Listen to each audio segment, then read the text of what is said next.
cosa di cui non me ne frega niente, perché tanto se non lo faremo noi lo farà un altro, perché questa roba non si ferma. È questo che ti mette tranquillo, lo vedi? È questo che ti mette tranquillo. Sai che quando il dominio di coerenza è partito non lo ferma nessuno. Non importa che fermano noi, non è niente se fermano noi, non è niente. Siamo attori di passaggio. I domini di coerenza vanno su miliardi di miliardi di miliardi di miliardi di miliardi di cellule, di interazioni, di energie, di relazione fra cielo e terra, e non li fermi con un decreto e neanche con un esercito e neanche con 100.000 impiccagioni al giorno. Non li fermi. Punto. Per cui tranquilli, è già fatto. Allora, mettiamola così, dividiamo quella che noi chiamiamo energetica, quella cioè la possibilità di creare, trasportare, distribuire, utilizzare e ricavare i risultati dell'utilizzo dell'energia, ha un contenuto che è al 5% tecnico e al 95% politico. Cioè l'energetica è la scienza politica per eccellenza, che non è vogliamoci bene perché lo vuole Dio, lo vuole il Papa, non c'entra proprio niente. Vogliamoci bene perché in termini energetici non esiste separazione. Ogni volta che creiamo una separazione creiamo una dissipazione. La dissipazione fa i rifiuti fanno tossine. Le tossine da qualche parte vanno a far guai. Che siano tumori, che sia inquinamento, che sia incomprensione, che siano malattie dell'animo, che siano malattie psichiatriche, che siano malattie della terra, degli alberi, degli animali. È sempre la stessa storia. È energia la cui trasformazione, il cui modo di fluire è stato gravemente distorto rispetto alle leggi naturali. Quando le si porta in legge naturale, improvvisamente cessa la resistenza, cessata la resistenza, cessa la dissipazione. Dove non c'è dissipazione non ci sono tossine, non ci sono rifiuti, non ci sono scarti.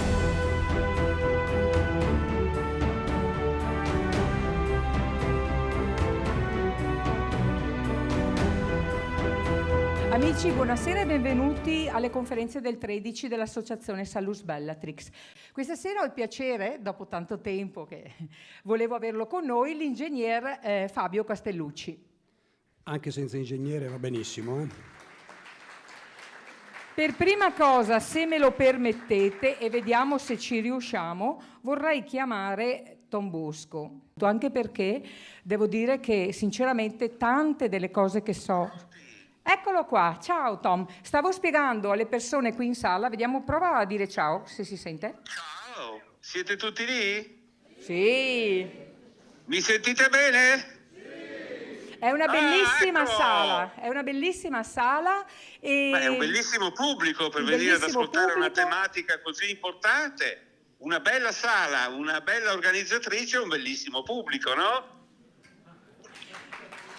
Fatevi un applauso come pubblico, grazie. Sì, lo sento. Stavo spiegando, Tom, che molte delle cose che ho imparato, soprattutto per quello che riguarda un po' l'energia, quelle che ci tengono nascoste, la free energy, eccetera, l'ho imparata leggendo il mitico Nexus, di cui tu sei... Anch'io l'ho imparata così, in gran parte, perché prima di conoscere quella rivista e poi di decidere di portarla in Italia e avviare l'edizione italiana di quella che io considero una rivista eccezionale, oggi come allora, non è cambiato nulla, ma questo è il motivo per cui io all'epoca, quando la presi in mano la prima volta nella sua edizione australiana o comunque l'edizione americana, io rimasi basito, cioè io leggevo argomenti, vedevo trattati argomenti di cui non avevo alba. In fin dei conti l'edizione italiana è stata la prima a introdurre diciamo così, un termine che prima non credo che esistesse proprio in Italia, mi riferisco alla free energy. Esatto. La free energy è stata la rivista Nexus a introdurla. La rivista Nexus ha cominciato a parlare attraverso alcuni articoli di Nikola Tesla. Esatto. E tra l'altro io stesso, io me lo ricordo come se fosse ora, quando ho cominciato a predisporre i primi numeri della rivista, a pubblicare i primi articoli su Tesla, a un certo punto io stesso non sapevo un cavolo di nulla cioè, poi l'ho scoperto, ho fatto le mie ricerche, ho scoperto il personaggio Nikola Tesla. E oggi, grazie anche alla casa automobilistica di Elon Musk, più o meno tutti, almeno il nome Tesla ha trovato un po' di linfa. Ma all'epoca, si parla del 1995, io stesso non avevo alba di chi fosse Nikola Tesla, e quando sono andato a cercarlo, me lo ricordo come fosse ora, quando sono andato a cercare la parola Tesla o Tesla su un'enciclopedia, io me lo ricordo lo shock che provai. Tesla, unità di misura elettromagnetica, punto. Esatto. Cioè, con tutto quello che c'è da dire su un personaggio così straordinario e sulle sue scoperte, all'epoca, magari può darsi che abbia beccato l'enciclopedia sbagliata, può darsi, però di fatto com'è possibile che anche la più scadente delle enciclopedie, ammesso che lo fosse, deve dedicare 2 righe, unità di misura elettromagnetica? Ma stiamo scherzando? Cioè, l'uomo che ci ha regalato, attraverso le sue intuizioni, che ci ha regalato la moderna civiltà tecnologica che conosciamo, non staremo neanche qua a parlare in questo momento se non ci fosse stato lui. E la rivista Nexus ha avuto il pregio di parlare di Tesla, di parlare di Victor Schauberger, di parlare di un sacco di scienziati straordinari e delle loro scoperte, e poi anche di proporre magari inventori pazzi meno conosciuti, ma che hanno presentato, diciamo così, delle tecnologie legate al campo dell'energia che erano comunque stimolanti e interessanti. Certo. Cioè io, appunto, parlando di Schauberger, io non avevo idea del concetto, cioè, anche perché non sono un tecnico, ovviamente. Anch'io l'ho imparato da Nexus, quello di Schauberger. Sì, per esempio, prima di leggere Schauberger sapevo poco o punto, come si dice in italiano forbito, sapevo poco o punto del concetto di implosione, per esempio, che è importantissimo, e dovrebbe essere, tutti questi concetti dovrebbero essere insegnati nelle scuole, non so quanto lo siano, ecco, ma voglio dire, e tra l'altro sono diciamo così, cognizioni e concetti scientifici che vengono applicati quasi, non dico a insaputa, ma la gente, il pubblico in generale sa zero del modo in cui vengono impiegate e adoperate e applicate certe cognizioni scientifiche. Abbiamo avuto l'implosione, la cavitazione, cioè ci sono delle cose straordinarie anche a livello industriale che vengono utilizzate e di cui noi non sappiamo nulla. Esatto, Comunque. Io mi ricordo che quando abbiamo cominciato le conferenze 2009, nel 2010 abbiamo fatto anche una conferenza su Tesla, ma ancora a quel tempo le persone sapevano solo che era un'unità di misura, ti posso assicurare. Allora, Tom, noi ti salutiamo, ti ringraziamo tantissimo, e poi ti ricordo che io sono una lettrice di Nexus dal numero 1 e me ne vanto anche. E grazie per il tuo intervento, e adesso noi ci dedicheremo a questo splendido pubblico. Ciao. È stato un autentico piacere, vi saluto e vi abbraccio tutti, godetevi la serata perché avete un relatore davvero importante che vi parlerà e vi illustrerà delle cose estremamente significative per poter cambiare in meglio la nostra vita individuale e collettiva. Un abbraccio a tutti voi. Ciao Tom. Ecco, Intanto buonasera a tutti, io non riesco a star seduto neanche morto, non ci sono mai riuscito. Incredibile che siate così tanti. Si suppone che io sia un esperto di energia, che quindi adesso vi dica come si fa a fare energia, a star tutti bene, diventare indipendenti, eccetera. No, non funziona così. Lo dirò subito, così se evito magari di andare lungo, e non lo dico all'inizio. Non è l'energia in tutti i campi in cui si declina, quindi a cominciare dai più banali: riscaldarsi e produrre e trasportare le merci, è l'uso maggiore di energia che facciamo. Poi tutto il resto, trasportare noi, fare le telecomunicazioni, fare andare le macchine agricole, eccetera, eccetera. Tutto ciò che noi chiamiamo un modello energetico e che individuiamo come un problema tecnologico, cioè di tecnica applicata in modo da poterla sfruttare, non è mai stato un problema tecnologico, nel senso che le possibilità di conoscenza non che abbiamo adesso, ecco, non le possibilità di conoscenza che abbiamo adesso, ma che abbiamo da 25.000 anni, tipo una roba di questo genere, sono impressionanti e rendono possibile estrarre 1/1000 dell'energia che abbiamo a disposizione gratis da quando esiste l'universo. Quindi tutti i problemi di, chiamiamola crisi, mancanza, roba di questo genere, sono problemi inventati. Questo pianeta non ha problemi di cibo, questo pianeta non ha problemi di energia, questo problema non ha problemi di acqua, non ha problemi di niente. Le crisi vengono via via inventate perché le persone spaventate, dipendenti da qualcun altro, vengono controllate facilmente. Tutto qua, direi che sostanzialmente questo è il succo della conferenza, non è che ci sia molto da dire. Se andiamo saltiamo i preamboli stupidi, tipo questi 3 anni, la follia, li diamo per scontati e ci saltiamo oltre, non ce ne frega niente, tutto sommato. Proprio niente, non ce ne frega. Quei poveretti la pagheranno in un altro livello e noi staremo lì neanche a tirargliela, perché sono dei poveretti, non vale neanche la pena di tirargliela, tutto sommato. Bene, di cosa parlarvi? Io partirei con una premessa sciocca, banale, di basso livello. Le soluzioni che io ho in realtà ce le avete voi, ma non lo sapete. Cioè il piano va proprio ribaltato. Tutto ciò che io dirò su ciò che ho potuto vedere, io parlo solo di sistemi che ho potuto usare o vedere, nel senso che le tecnologie disponibili sono tantissime, ogni giorno ne vengono fuori di nuove, però io cerco di parlare solo di quelle che ho potuto toccare, vedere, perché riferire non mi piace, non puoi cosare. Quello che cercherò di fare è dimostrare che il primo sistema energetico, anzi quello che li genera tutti gli altri, è la capacità che hanno gli esseri umani di entrare in coerenza fra di loro,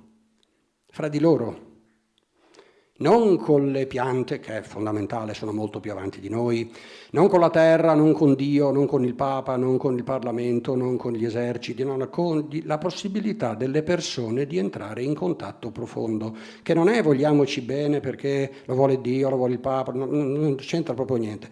Vogliamoci bene perché in termini energetici non esiste separazione. Ogni volta che creiamo una separazione, creiamo una dissipazione. La dissipazione fa i rifiuti fanno tossine. Le tossine da qualche parte vanno a far guai.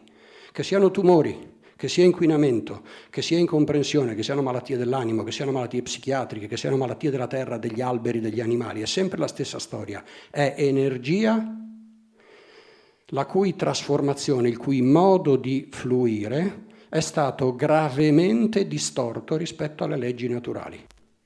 Quando le si porta in legge naturale, improvvisamente cessa la resistenza, cessata la resistenza, cessa la dissipazione. Dove non c'è dissipazione non ci sono tossine, non ci sono rifiuti, non ci sono scarti. Il risultato: non inquini l'ambiente, non inquini te stesso, non rompi i coglioni agli altri. Che sarebbero gli unici 3 comandamenti che conterebbero, in fondo applicati questi, gli altri sarebbero dei corollari. Bene, qui dipende un po' da che taglio volete dare voi alla questione. Io posso essere noiosamente informativo sulle 5 tecnologie che conosco bene. Bene, abbastanza bene, o ci ho messo le mani sopra, o ho parlato con gente che ci ha messo le mani sopra per 20 anni, 30 anni, le sa usare, le usa costantemente, me le ha fatte vedere, e allora vi sfoggio un po' di possibili argomenti, ne parliamo, per carità, niente di male, però ogni volta che diffondo tecnologie faccio una cosa buona, nel senso che cerco di dire quello che ho capito. Non sempre ho capito tutto, potrei anche aver capito sulle singole tecnologie, magari qua in sala c'è anche chi ne sa di più, però mi accorgo che ogni volta che si diffonde una tecnologia si fa sempre lo stesso errore, che è quella di delegare a un salvatore la soluzione dei miei problemi. Non esiste nessun salvatore, se non quella robina strana che abbiamo qua al centro della pancia, che parla e non riesce a farla star zitta neanche se vuole. Ogni religione gli dà un nome diverso, voi dategli il nome che volete. Io non posso parlare parlo di energie di basso livello, di quelle di alto livello ognuno se le deve ciucciare da solo, perché non sono in grado di parlarne, farei abbastanza ridere. Bene. Io mi sono preparato un sacco di appunti, anche un sacco di video, però vediamo se ci arriviamo. Allora, mettiamola così, dividiamo quella che noi chiamiamo energetica, quella cioè la possibilità di creare, trasportare, distribuire utilizzare e ricavare i risultati dell'utilizzo dell'energia ha un contenuto che è al 5% tecnico e al 95% politico, cioè l'energetica è la scienza politica per eccellenza ed è collegata, pochi ci fanno caso, a un altro campo che apparentemente non c'entra niente, che è quello dei rifiuti. Perché quello dei rifiuti? Per la ragione che dicevo prima. Estrarre energia, distribuirla e farla arrivare dovrebbe seguire delle leggi naturali, sostanzialmente di accoppiamento, di flusso e di utilizzo, tale che tutti i singoli attori che sono in questo gioco dovrebbero rimanere, chiamiamola, in fase fra loro. Proviamo a fare un parallelo facile, che è quello che fanno tutti, un'orchestra. Un'orchestra musicale, va bene? Che cos'è l'orchestra musicale? È la produzione di dei suoni, giusto? E la produzione di dei suoni ha delle fonti che sono corde che vibrano, aria che vibra, tamburi che vibrano, questo sono, va bene? Benissimo. Se qua ci fossero un po' di suonatori, io mi mettessi qua a dirigere l'orchestra, avrebbe una schifezza, giusto? I singoli suonatori si sono studiati lo spartito, hanno accordato gli strumenti, si sono messi d'accordo sull'odore, sul tempo, hanno il metronomo, eccetera, eccetera. E questo consente a un rumore indistinto di diventare una sinfonia. Quindi i meccanismi in natura che creano un risultato che noi chiamiamo armonico, dopo definire armonico è difficile, non ci provo neanche, è davvero difficile. Comunque, quelli che noi percepiamo come armonico, che è una percezione così diffusa che forse non vale neanche la pena di spiegarla, perché ognuno di noi sa cosa è armonico e cosa non è, se non è stato gravemente danneggiato, la capacità di raggiungere questa armonia non è solo della musica, è di qualunque passaggio di energia nell'universo. Quindi accendere una lampadina, che non è nient'altro che far passare un flusso di elettroni attraverso una volta un sistema a incandescenza che si scaldava ed emetteva per calore, adesso attraverso un LED. I LED sono già effetto quantico, pochi lo sanno, ma i LED sono già di per sé un effetto quantico, il tunneling eccetera eccetera sono già effetti quantici, quindi non è, la quantistica non è stata inventata da Planck e poi da Feynman, è stata inventata ben prima. I riferimenti a il fatto che particelle, uomini e galassie condividono stati opposti nello stesso istante, che è uno dei principi fondamentali della fisica quantistica, è scritto nella Bhagavad Gita di 7000 anni fa. Quindi tranquilli che non abbiamo inventato niente, abbiamo formalizzato delle cose. Ma andiamo dritti al punto. La capacità di usare, estrarla, trasportarla, usarla e averne l'uso finale che vogliamo, dai più stupidi, scaldarsi, ai più complicati, fare manufatti, fare oggetti, modificare strutture biochimiche, modificare la terra, acidità, basicità, rapporti fra batteri, roba complicata. Si arriva a fare roba complicata con l'energia se uno è bravo, va bene? La possibilità di fare tutte queste cose ha sempre un limite. Tanto più le connessioni fra i vari attori sono scordate, tanto più l'energia invece che fluire dissipa. Dove l'energia dissipa si crea rifiuto. Quindi il rifiuto di per sé non è né altro che la misura della nostra ignoranza nel far fluire energia. Questo è uno dei... Io ho lavorato in rifiuti e mi sono sempre chiesto, ma uno, perché li trattiamo quando il 70% potremmo non farli? È una domanda legittima, no? Cioè uno dice se devo prendere un sacco di ruspe per portare via le macerie e poi improvvisamente qualcuno smette di fare macerie, forse non mi servono tante ruspe. Va bene? Bene, in energetica funziona esattamente nello stesso modo. Ogni volta che sei incapace di accordare gli strumenti e tenerli in armonia, il grosso dell'energia che hai estratta la dissipi e quella dissipazione si chiama rifiuto. Si chiama rifiuto in termine, se lo squilibrio è a livello ormonale, endocrino, energetico, enzimatico, si chiama morbo di Crohn, Alzheimer, tumore, eccetera, eccetera, va bene? Se la mancanza di armonia e la dissipazione avviene in trasmissione dell'energia elettrica, si chiama rendimenti bassi, perdita sulle linee, illuminazioni inefficienti, eccetera, eccetera. Se la applichi in agronomia, Si chiama mancata fertilità dei suoli, diminuzione del carbonio organico, cattivi ceppi batterici e dei cosi, pessimo rapporto con le caratteristiche inimmaginabili, ci vorrebbero 10 conferenze solo su questi, delle capacità che hanno le piante di comunicare fra di loro, comunicare con i batteri e gestire il territorio. Le piante gestiscono il territorio molto meglio di come facciamo noi, anche perché lo fanno da circa 950 milioni di anni da prima di noi, quindi hanno sicuramente più mano di noi. Bene, proviamo a entrare nelle tecnologie che sono già pronte, che potremmo utilizzare e che non utilizziamo. No, non lo so perché non le utilizziamo, me lo dite voi, io vi dico quali sono. Io le 5 che ho provato sono banali, io mi sono fatto anche un po' di appunti perché comincio a essere vecchierello e non mi ricordo le cose, neanche quelle che ho fatto non mi ricordo. Diciamo le 5 tecnologie che attualmente, senza fare grandi rivoluzioni, non parlerò di quelle super rivoluzionarie, ma parlerò di quelle che sono già pronte e potrebbero essere utilizzate. E dimostrerò che sono pronte e utilizzabili, non mi limiterò a dire che lo sono. Sono nell'ordine, ve le sparo fuori così come vengono. Quello che viene chiamato solare termodinamico, che è anche volgarmente detto solare di Rubbia, ma non è vero in parte, va bene? Ne faccio una breve introduzione. Che cos'è? È la evoluzione abbastanza semplice, abbastanza facile, del vecchio principio di Archimede, quello degli specchi ustori per bruciare le navi dei nemici. Sostanzialmente il Sole arriva su uno specchio parabolico, la parabola è quella particolare conica per cui qualunque raggio arrivi parallelo ortogonale all'asse della parabola, dovunque colpisce viene deflesso in un punto centrale che si chiama fuoco. Quindi se uso perché uso la parabola per ricevere i segnali? Perché l'onda che viaggia ortogonale arriva e il segnale viene concentrato al centro c'è il ricevitore, quindi io ricevo il massimo segnale possibile. Benissimo. Utilizzando la stessa cosa con col Sole, sostanzialmente, col Sole, riesco a ottenere una concentrazione di energia molto molto forte.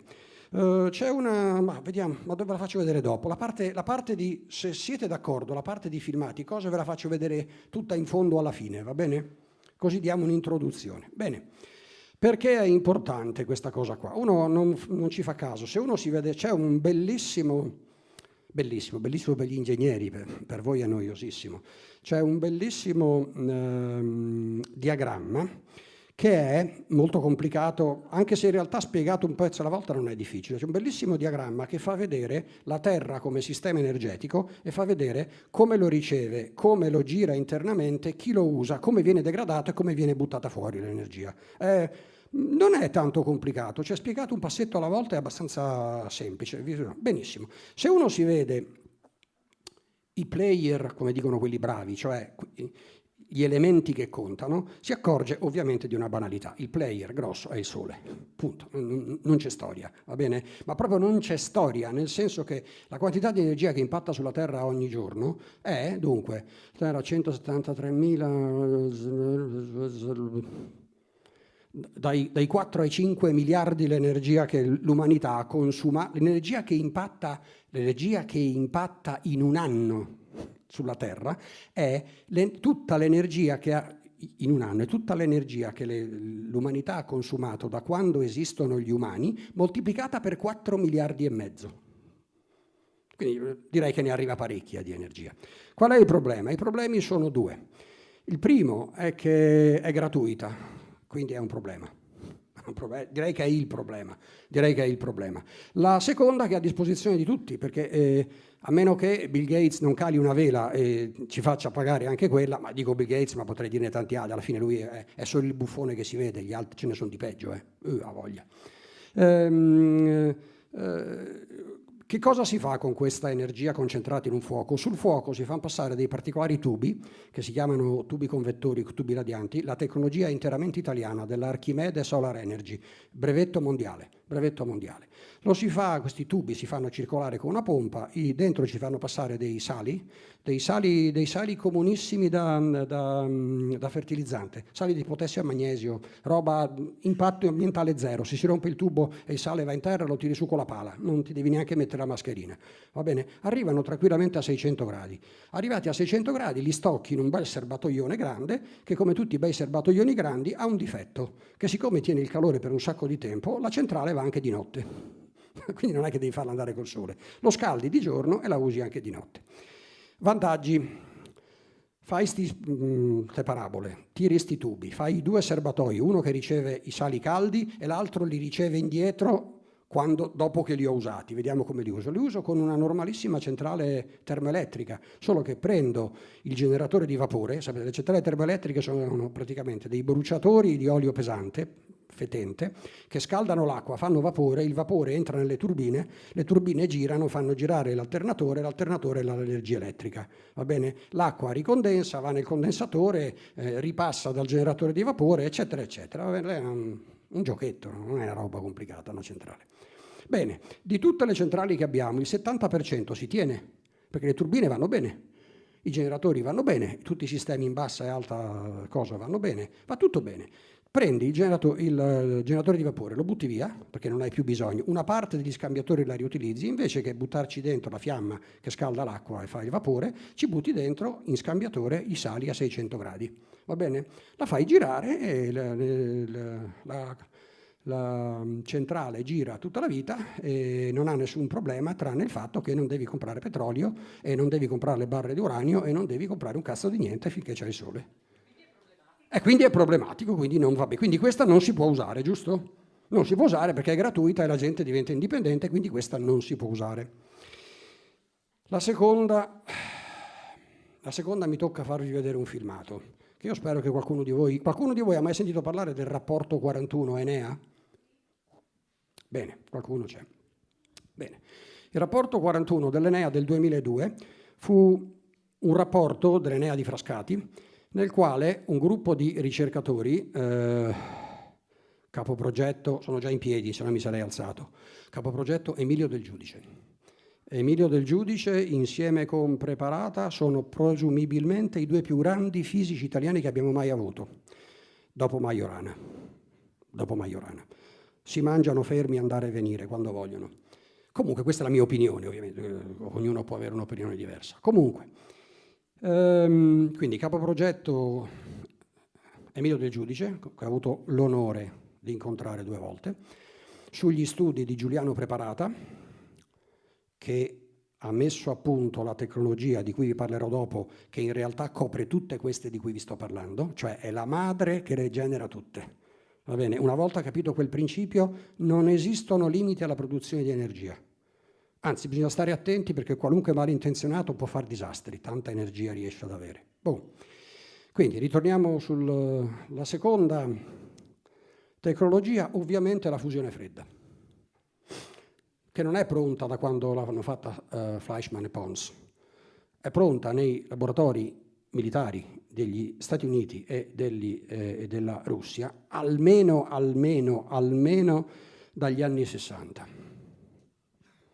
Va bene? I principi sono banali, nel senso che sono un'applicazione sciocca della teoria generale di Preparata, che si chiama teoria dei domini di coerenza, che sostanzialmente insegna come qualunque fenomeno complesso, per fenomeno complesso si intende un fenomeno in cui le variabili sono molte e gli attori sono tantissimi, per cui è quasi impossibile metterli d'accordo, no? Cioè se io sono un direttore d'orchestra, mi piace sta roba qua, ed ho un quartetto d'archi, è facile. Se ho un'orchestra di 70 elementi è tosto, se ho un'orchestra di 200 elementi è tosto, se ho un'orchestra di 25 miliardi di elementi è dura sincronizzarli, è impossibile, no? Bene, questa cosa qui la natura la fa tutti i giorni, ogni momento, in questo momento ognuno di noi è sede di, in questo secondo, ogni, non so, 12-15 miliardi di reazioni interne, va bene? Il ciclo di Krebs per farci respirare le cose, tutte le contrazioni del cuore, cioè, insomma, una quantità di reazioni, quasi tutte ossidoriduzioni, fra l'altro, quindi reazioni difficili da controllare, eppure siamo vivi, nonostante che non siamo tutti vaccinati, ma non importa. Come fa la natura a orchestrare così tante particelle, così tante reazioni con i tempi? Attenzione che, vi ho detto, io sono noioso, che sono ingegnere. Il ciclo di Krebs, che è quello della respirazione cellulare, è quello dell'ATP, è quello dei velocisti soprattutto, perché dopo vai in ciclo lattacido, che è quello che ti fa male ai muscoli, insomma, tanto per capirsi, no? Bene, il ciclo di Krebs è una cacchio di reazione di biochimica fatta, mi sembra, da non tantissime, 17 reazioni intermedie, con un numero intermedio e con una sincronizzazione che ogni pezzetto deve stare nel posto giusto al momento giusto e di lato deve avere i 3 giusti e da sopra gli deve cablare quello giusto e deve essere la giusta temperatura e deve essere la giusta pressione e la giusta densità nel giusto posto, moltiplicato per 25.000 miliardi al secondo. È un traffico no, facile da gestire, no? Cioè un vigile del fuoco diventa matto, eppure funziona perfettamente. Il ciclo di Krebs, insieme con il ciclo di Krebs per le piante, che si chiama fotosintesi clorofilliana, è una reazione che tutti i biochimici conoscono, hanno dimostrato, è vera, nel senso che ci sono tutti gli intermedi sono stati trovati, quindi è sicuramente vera, non è falsa. Ha un piccolo difetto, esattamente lo stesso difetto che ha la fotosintesi clorofilliana, che dal punto di vista energetico, se si fanno i calcoli come li facciamo noi, è impossibile. È impossibile, ma è veramente impossibile. Cioè, cerchiamo di capirci. Cerco di non essere tecnico. Sono ossidoriduzioni. Adesso non vi faccio un testo di chimica perché è noiosissimo. Comunque, sostanzialmente, le ossidoriduzioni sono quelle particolari reazioni in cui un elettrone viene totalmente rubato dal suo orbitale. C'è un piccolo problema in natura, che l'elettrone dal suo orbitale non ci vuole uscire e oppone una resistenza ferrea. E questa energia di estrazione dell'elettrone dal suo orbitale in fisica atomica si misura in electron volt. Fate conto joule, fate conto calorie, non è la stessa cosa, è solamente un'unità di misura diversa, non è niente diverso. Bene, per estrarre un cacchio di elettrone dalla più stupida, cosa ho detto, dalla più mirabile delle molecole che esista nell'universo, l'acqua, di cui non abbiamo ancora capito nulla, quasi nulla, per estrarre un cacchio di elettrone da un cacchio di idrogeno dell'acqua, ci vogliono 13,2 electron volt. Cioè l'ira di Dio è tantissima, è da non crederci. Ed è la reazione più stupida della molecola più stupida. Le molecole biochimiche che abbiamo, l'acqua ha, cos'è? 16 più 2 è 18 dovrebbe avere di massa atomica, perché l'ossigeno è O2 è 32, c'è diviso 2 è 16, gli idrogeni sono 1 e 1, 16 e 2 dovrebbe fare 18. Quindi è una molecolina, una delle più stupide, va bene? Una stupida molecola di un amminoacido è, se questa è la molecola dell'acqua e la metto qui, la molecola di un amminoacido arriva al parcheggio, va bene, tanto grande è. Figuratevi, se per muovere un elettrone da una molecola così ci vogliono 13,2 electron volt, che è tantissima, figuratevi per fare una reazione che spacca una macromolecola, la gira, la rende stereo dall'altra parte, la rende asimmetrica. Cioè, praticamente noi, se uno si fa il calcolo di tutte le reazioni che stiamo facendo, di tutti gli elettroni che devono saltare, moltiplicato per il numero dell'energia di ogni singolo elettrone, ti viene che praticamente ogni secondo siamo attraversati da 4-5 fulmini. Che di solito una persona attraversata da un fulmine non è in buona salute. E quindi infatti questa cosa qui la scoprirono intorno agli anni 70, in cui un fisico, un assistente di, mi pare Berkeley, non mi ricordo, si prese la briga di prendere le reazioni di ossidoriduzione del ciclo di Krebs e di fare i calcoli di quanta energia ci voleva. E venne fuori che non era possibile. Eppure la reazione avviene. A casa mia, se una cosa arriva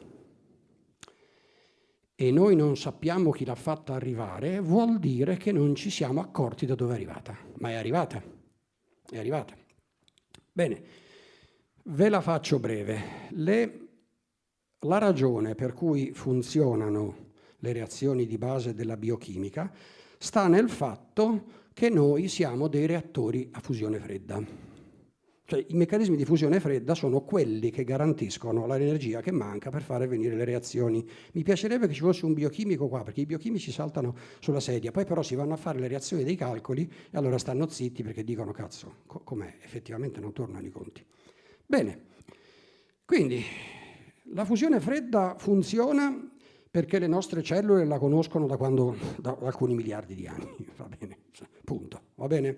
La fusione fredda funziona anche nelle celle al palladio che vennero utilizzate nel 2002 per fare l'esperimento dimostrativo che Del Giudice insieme con De Ninno, Frattolillo e il mio amico Roberto Germano fecero all'Enea di Frascati. Fecero l'esperimento andò avanti per 6 mesi, addirittura cautelativamente schermarono l'elettrodo di palladio e diminuirono, aumentarono la distanza dei recettori degli ioni elio 4. L'elio 4 è un marker perfetto che è avvenuta una reazione atomica. Non c'è, se becchi elio 4 stai tranquillo che è avvenuta una reazione atomica, non ci sono dubbi, va bene? Fecero tutti i calcoli, fecero tutte le misure, fecero tutto quello che potevano e lo mandarono ai laboratori di ricerca di tutto il mondo, di tutto il mondo. Ovviamente in un mondo normale uno che cosa si aspetta? Che il giorno dopo succede l'ira di Dio, cioè tutti i giornali non parlano d'altri. Sapete cos'è successo? Niente, nessuno ha risposto. A tutt'oggi i quesiti posti dal rapporto 41 dell'Enea del 2001 non hanno mai avuto risposta. Nessuno ha risposto. Nessuno ha detto avete detto una cazzata, avete sbagliato il modello, non sapete, siete degli idioti. Nessuno ha risposto. Nel frattempo, un anno e qualcosa fa, un laboratorio degli Stati Uniti ha brevettato la fusione fredda, senza dirlo a nessuno. Quindi la fusione fredda è brevettata. Però la fusione fredda l'avevamo scoperta noi. Anzi, l'avevano ideata Fleischmann e Pons, ma all'Enea di Frascati nel 2001 l'avevano dimostrata, avevano non qualificato, che è un discorso lungo, non avevano qualificato. Voi sapete, la scienza procede per esperimenti e modelli teorici. Cosa vuol dire? Chi gli viene in mente un'idea si immagina che il modello potrebbe essere costituito, che ne so, da queste equazioni. Ma se fossero vere, allora l'esperimento fatto così dovrebbe dare questi risultati. Passa questi dati ai fisici che fanno fisica sperimentale, che costruiscono i macchinari per fare sta roba e tutti i sistemi di misura per misurarla, eseguono l'esperimento dà un set di dati, se i dati confermano la teoria viene confermata e toglie un po' di ignoranza, non aggiunge conoscenza, toglie un po' di ignoranza, va bene? Se la teoria non viene confermata, si provano altri esperimenti oppure si cambia la teoria. Quindi il modello teorico e quello sperimentale si inseguono continuamente. Ricordate, ecco, questa è una parentesi importante. Chiunque vi parli di scienza o non scienza, o eccetera, eccetera, chiedetegli una sola cosa, che è l'unica cosa che distingue uno scienziato da un ciarlatano. Se conosce il principio di falsificabilità di Popper. Popper è uno studioso, filosofo, ne ha fatti tutti i colori, che ha dato la risposta definitiva a ciò che è scientifico e ciò che non è scientifico. Un'affermazione è scientifica se è falsificabile. Cosa vuol dire? Se esiste la possibilità di smontarla. Se un'affermazione non esiste la possibilità di smontarla, o perché non lo vogliamo fare, o perché non siamo in grado di farlo, quell'affermazione di per sé non è scientifica. A proposito che la scienza non è democratica, no? Bene, vi farei vedere il filmato perché è una botta allo stomaco di quelli pesanti, di quelle pesanti, anche perché lì c'era il mio amico Roberto Germano che aveva tanti anni di meno, quindi faceva una certa impressione. Vediamo se riesco a trovarlo e ve lo faccio vedere. Avete domande di base o le facciamo tutte dopo? Che anno era quando hanno fatto questo? 2001, rapporto 41 del 2001, e il giornalista Maurizio Torrealta, caporedattore TG3 degli anni 2000, un giornalista, benché della RAI, un giornalista eccezionale, un giornalista come pochi, fece tutte le redazioni e, segnatevelo questo, scrisse un libro che si chiama La storia delle tre pallottole. Il segreto delle tre pallottole. Segnatevelo perché è un gran libro, è un gran libro. Vediamo che cosa vi posso dire del segreto delle tre pallottole, ammesso che io veda qualcosa. Intanto, allora, vi dico una delle considerazioni del segreto delle tre pallottole. È questa: la necessità di mantenere il segreto militare su questo tipo di armi potrebbe aver contribuito alla fine della ricerca scientifica di tipo civile sulla fusione fredda. Cioè la fusione fredda non si fa non perché sia difficile da controllare o perché sia difficile da fare, è facilissima ed è anche estremamente facile da controllare, ma ha due problemi grossi. Il più stupido: con i meccanismi di fusione fredda tu fai arricchimento di qualsiasi isotopo. Cosa vuol dire fuori dal linguaggio dei tecnici? Vuol dire che riesci a fare materiali fissili per fare armi nucleari sporche quanto vuoi e non con gli anni di uso di centrifughe, come voleva fare l'Iran, che chissà perché gliel'hanno impedito quando tutti gli altri lo fanno, ma vabbè, insomma, lasciamo stare.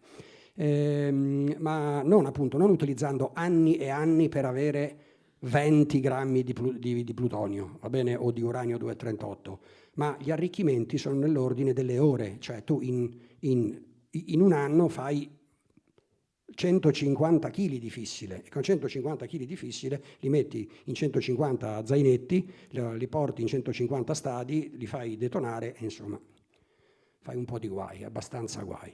Quindi questa è la ragione per cui è stata fermata, perché queste cose qua le devono controllare i militari e non le deve controllare la gente normale. Forse sulla fusione hanno anche fatto bene, perché, non so, qui ognuno ha le idee sue, ma un essere così stupido che inquina l'acqua che beve, danneggia il cibo che mangia, fa crescere i propri figli con la serenità di un mattatoio, forse è meglio che non acceda a certi livelli di energia, perché è troppo stupido.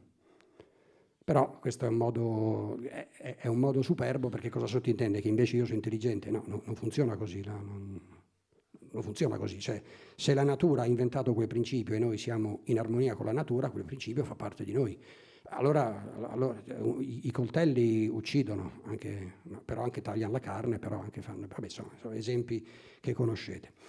La seconda cosa, eccolo qua, l'energia fusione a freddo sbarca negli USA, l'hanno brevettata, era nostra. Il 16 aprile del 2021 l'ufficio brevetti USA ha assegnato agli Stati Uniti d'America, rappresentati dal segretario della Marina Militare, una licenza dal titolo, perché sono anche paraculi, sistema e metodo per generare particelle. Per generare particelle, è la fusione fredda, non è altro, va bene? Proviamo a farvi vedere il filmato. È un filmato non tanto lungo, mi pare che siano 18 minuti. Allora, questo qui che sto indicando io, se volete, è la copia del rapporto 41 del 2000. Esiste. Io me la sono letta quante volte potevo, ne ho capito un centesimo, che è già parecchio, che sono già soddisfatto di averne capito un centesimo. Questo è il servizio che Maurizio Torrealta fece nel 2003, credo, o 2004, quindi 3 anni dopo il... Ascoltate. Caro professor Rubbia, sono molto lieto che il programma di ricerca intrapreso da Giuliano Preparata abbia conseguito il suo scopo. È il 10 aprile del 2002. Il famoso elettrochimico britannico Martin Fleischmann ha appena visitato i laboratori di fisica nucleare dell'Enea di Frascati. Lo scienziato, che nel 1989 era stato emarginato dalla comunità scientifica per aver annunciato la possibilità che alcuni atomi possano fondersi a temperatura ambiente, la famosa fusione fredda, è un uomo compassato, ma non riesce a trattenere l'entusiasmo. Decide di iscrivere al premio Nobel Carlo Rubbia, all'epoca presidente dell'Agenzia Italiana per l'Energia, l'Enea. I risultati ottenuti dai ricercatori italiani sono veramente impressionanti, e non esagero.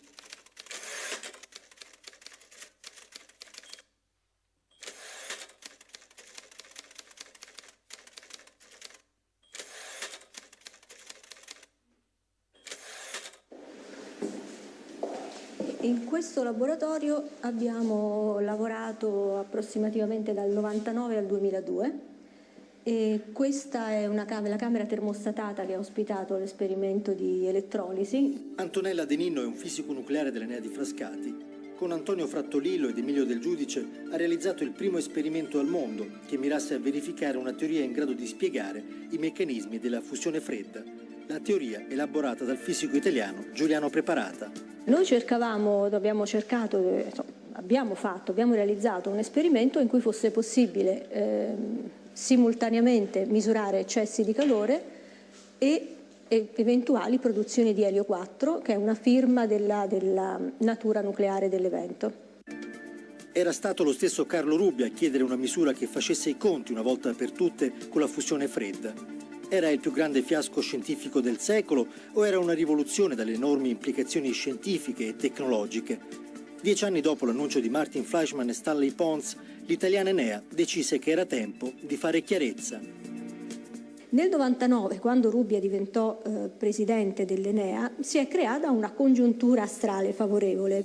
Per la prima volta la fusione fredda diventa oggetto di una ricerca organica. L'Enea assegna al gruppo di Frascati 1 miliardo e 150 milioni di lire e 36 mesi di tempo per risolvere l'enigma. Sono anni di grande lavoro e grandi speranze.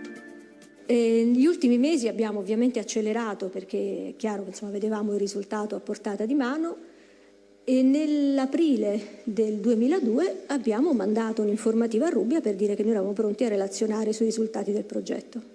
I risultati che noi abbiamo ottenuto di fatto verificano la teoria.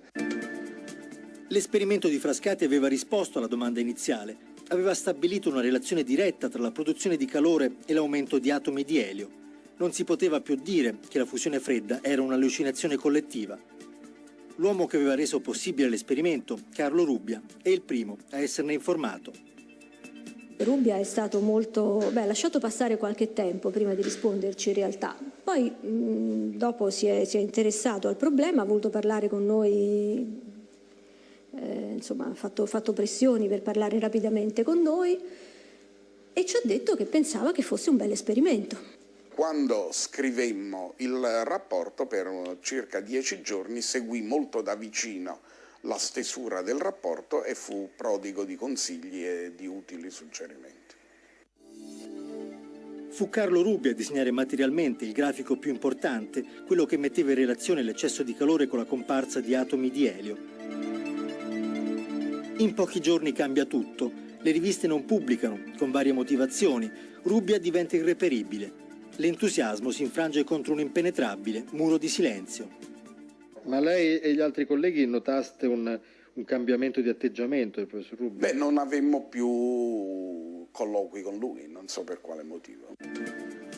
Che cosa ha indotto Carlo Rubbia a ignorare il rapporto sulla fusione fredda, rapporto che lui stesso aveva commissionato? Rai News 24 ha provato a chiedergli che cosa sia successo in quei giorni della primavera del 2002, ma il premio Nobel ha preferito non rispondere. Nessuno che abbia detto questo è sbagliato, questo non andava fatto così, quindi se la nostra misura è sbagliata noi non sappiamo perché. Nell'autunno del 2002 il gruppo di ricercatori di Frascati gioca l'ultima carta.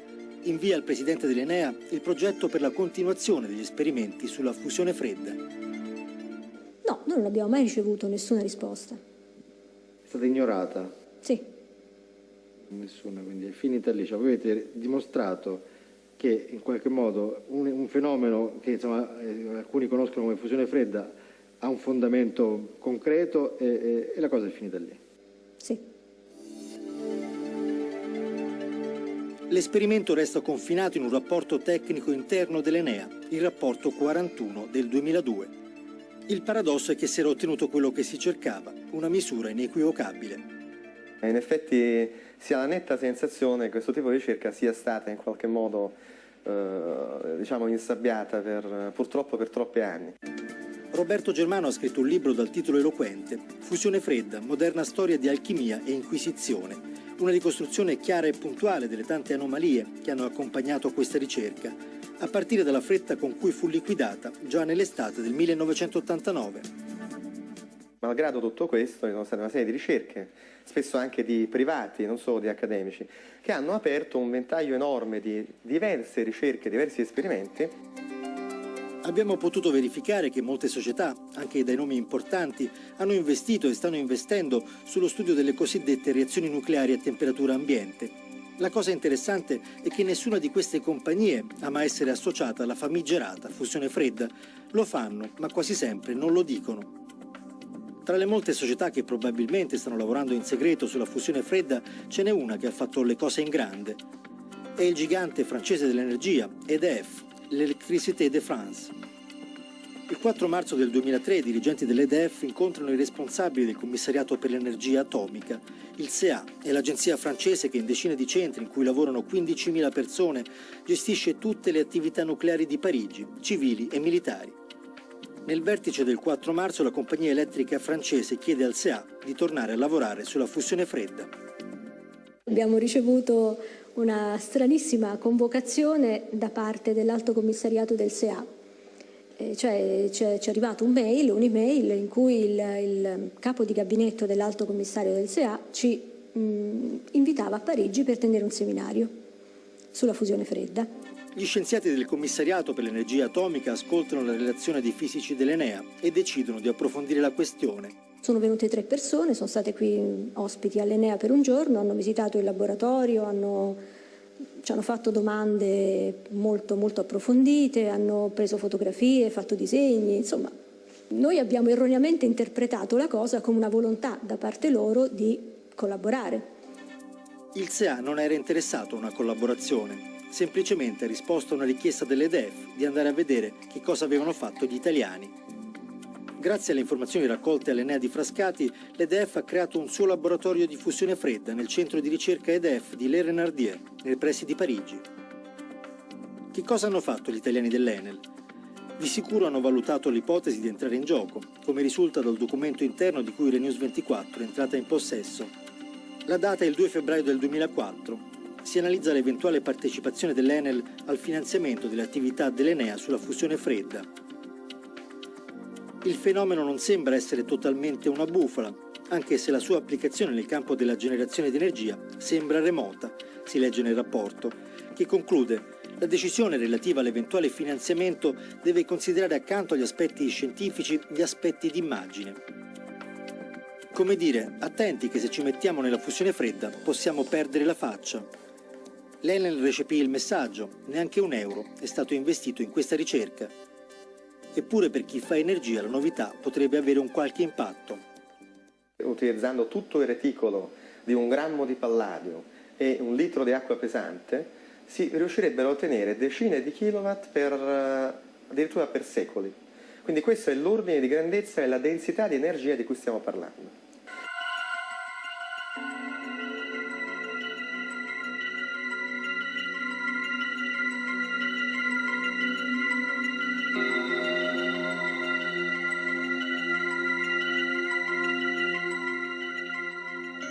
Questo qua, ecco, ti faccio vedere, questo contenitore è il contenitore dei CD-ROM che noi abbiamo modificato e l'abbiamo utilizzato come paraspruzzo.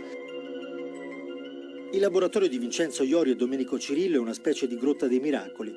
Cella, catodi, misuratori, quasi tutto è fatto a mano, artigianalmente. I 2 scienziati casertani dal 2003 hanno compiuto centinaia di esperimenti utilizzando un sistema più semplice e più economico di quello di Frascati, catodo di tungsteno e acqua distillata, con risultati sempre più interessanti.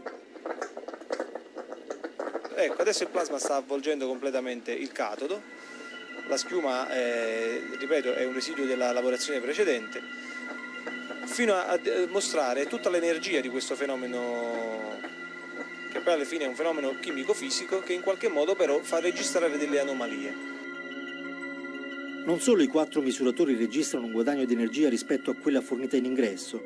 Facendo analizzare il contenuto della cella si trovano sostanze prima assenti, come renio, osmio, itterbio e anche oro. Tutti elementi che hanno un numero atomico molto vicino a quello del tungsteno. L'ipotesi è che in questo piccolo scantinato di Caserta stiano avvenendo fenomeni di trasmutazione nucleare. Si riesce a trasformare la materia. Il fenomeno in sé è ripetibile, le trasmutazioni non abbiamo ancora il governo e non sappiamo ancora effettivamente le condizioni migliori per ottenerle. Esperimenti di trasmutazione fredda, loro li chiamano così. È inutile dire che eventuali sviluppi applicativi nel campo della produzione di energia e in quello ancora più avanzato della trasformazione degli elementi chimici non avrebbero praticamente prezzo. Quanto costa quindi un esperimento? Costa pochissimo, perché considerando che quest'acqua, l'acqua distillata, in questo caso 1 litro, può costare €1,50, in questo caso ne usiamo meno di 1 litro, poi usiamo un sale, il carbonato di potassio, che ce ne vogliono €20 per comprarne 1 chilo, quindi si tratta di pochi euro anche in questo caso quelli che utilizziamo, e poi delle barrette di tungsteno che nelle condizioni peggiori di costo possono costare un 20-30 euro, ma se ne trovano anche a €1, €1,50. Da più di 3 anni Iorio e Cirillo passano in laboratorio il pomeriggio e la sera del sabato. Il resto della settimana devono lavorare. Con uno stipendio che ci faccia campare, con un'intera giornata dedicata alla risoluzione di questo problema nel giro di un paio d'anni, riusciremo ad avere anche una possibilità di sviluppo in potenziale di tutte le promesse di questo esperimento, che per ora sono solo promesse. Il 20 ottobre del 2004 la partita a sorpresa si riapre. Il Ministero delle Attività Produttive convoca nella sede di Via Molise il direttore dell'unità fusione dell'Enea di Frascati, Samuelli, e i fisici De Ninno e Frattolillo. Salvatore della Corte è il dirigente grazie al quale il governo italiano scopre la fusione fredda. Per la verità sono venuto a conoscenza tramite la lettura di alcuni articoli pubblicati sul sito dell'Enea, questo io personalmente proprio, diciamo tra le varie fonti era possibile, e abbiamo verificato che diciamo, questi documenti erano di altissimo valore scientifico. Si ricorda quale articolo ha letto in particolare? Ne ho letto uno a firma di De Ninno. Il rapporto 41 del 2002 sulla fusione fredda e l'elio 4. Esatto. Dopo oltre un anno di passaggi burocratici, alla fine del 2005 si arriva alla firma della convenzione.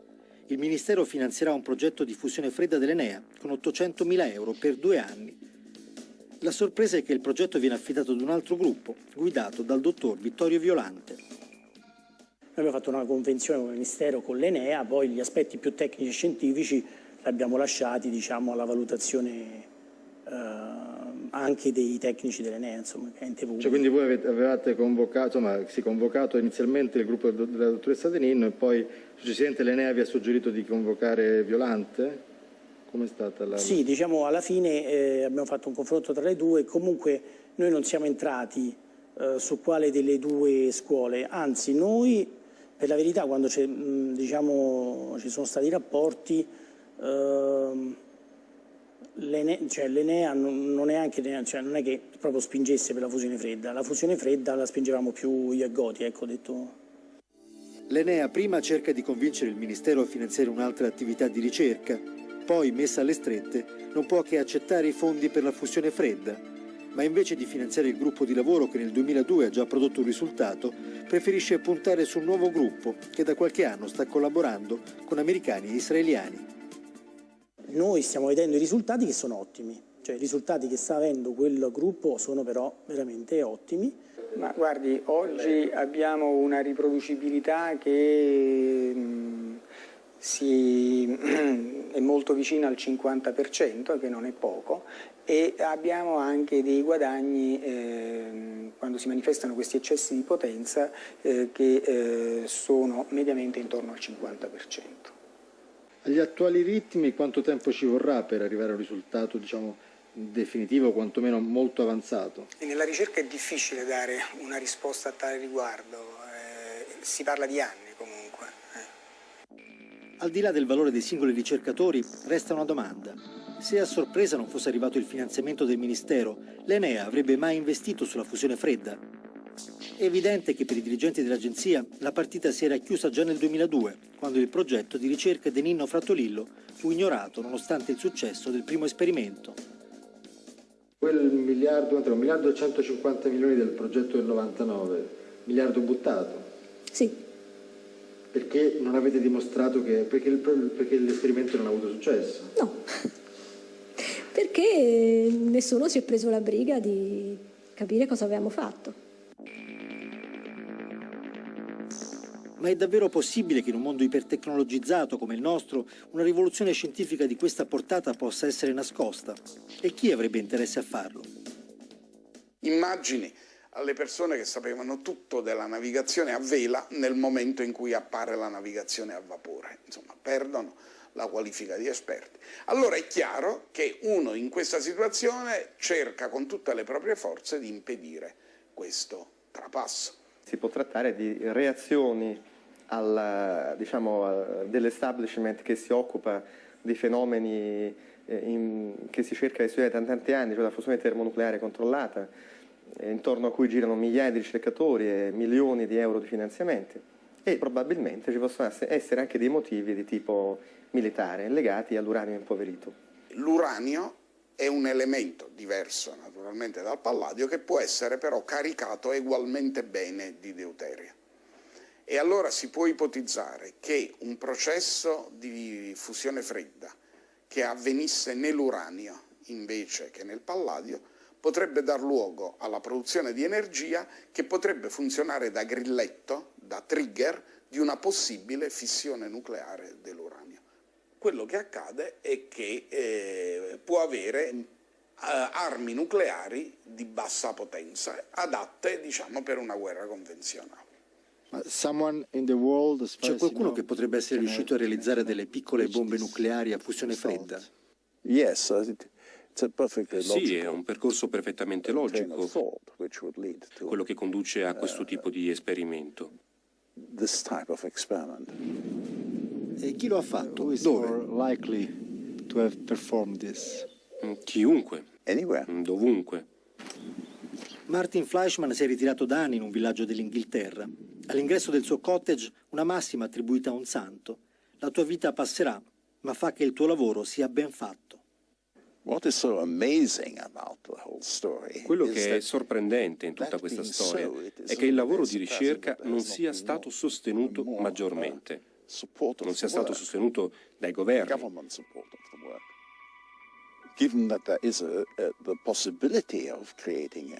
Dato che c'è la possibilità di creare una fonte di energia pulita, è sorprendente che non ci sia stato un maggiore interesse.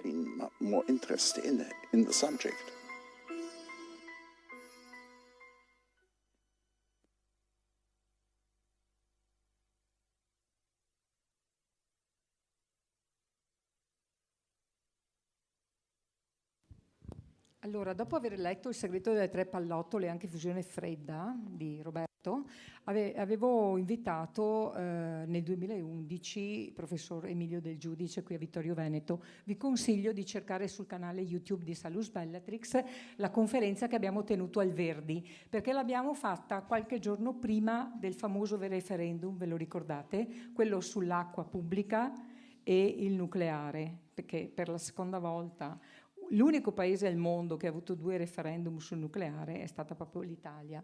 E quella volta Emilio ci diceva appunto che di quel famoso il rapporto, ecco, cioè praticamente avevano ricevuto una telefonata dalla Francia, avevano aperto il cassetto, lo avevano messo dentro e non ne avevano più parlato.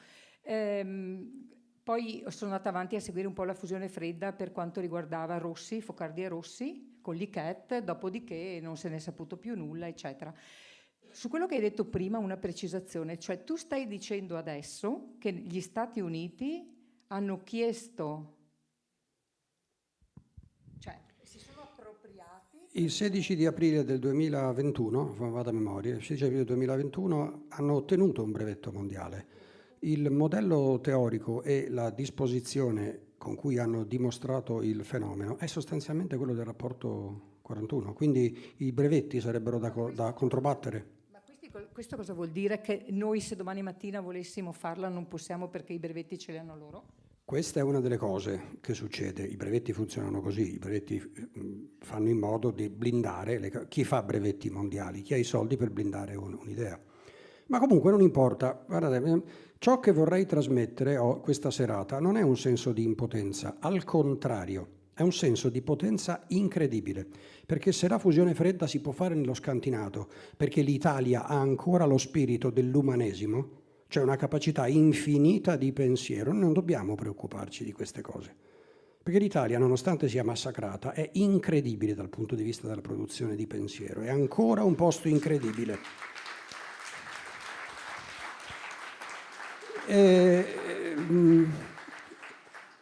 Non voglio deprimervi, ma forse non avete notato alcune firme che c'erano sulle mail.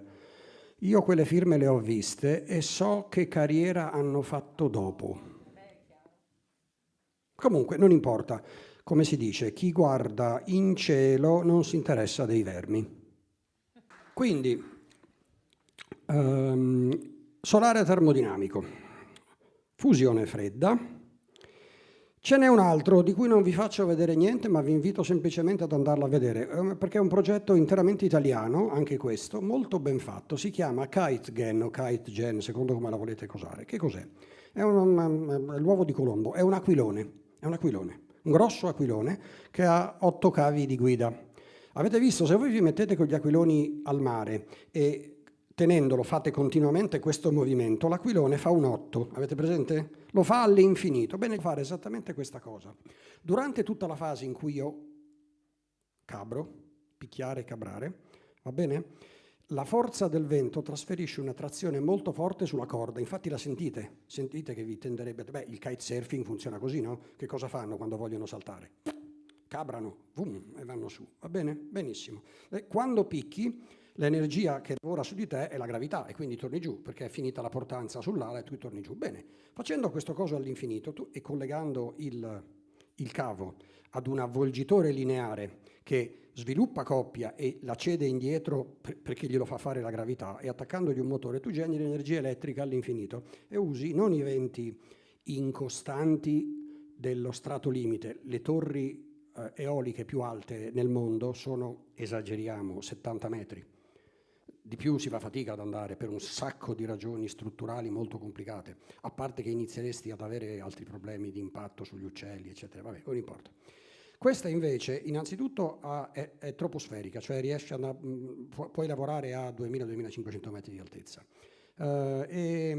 Funziona perfettamente, non ha difetti, cioè io non saprei trovargli un difetto.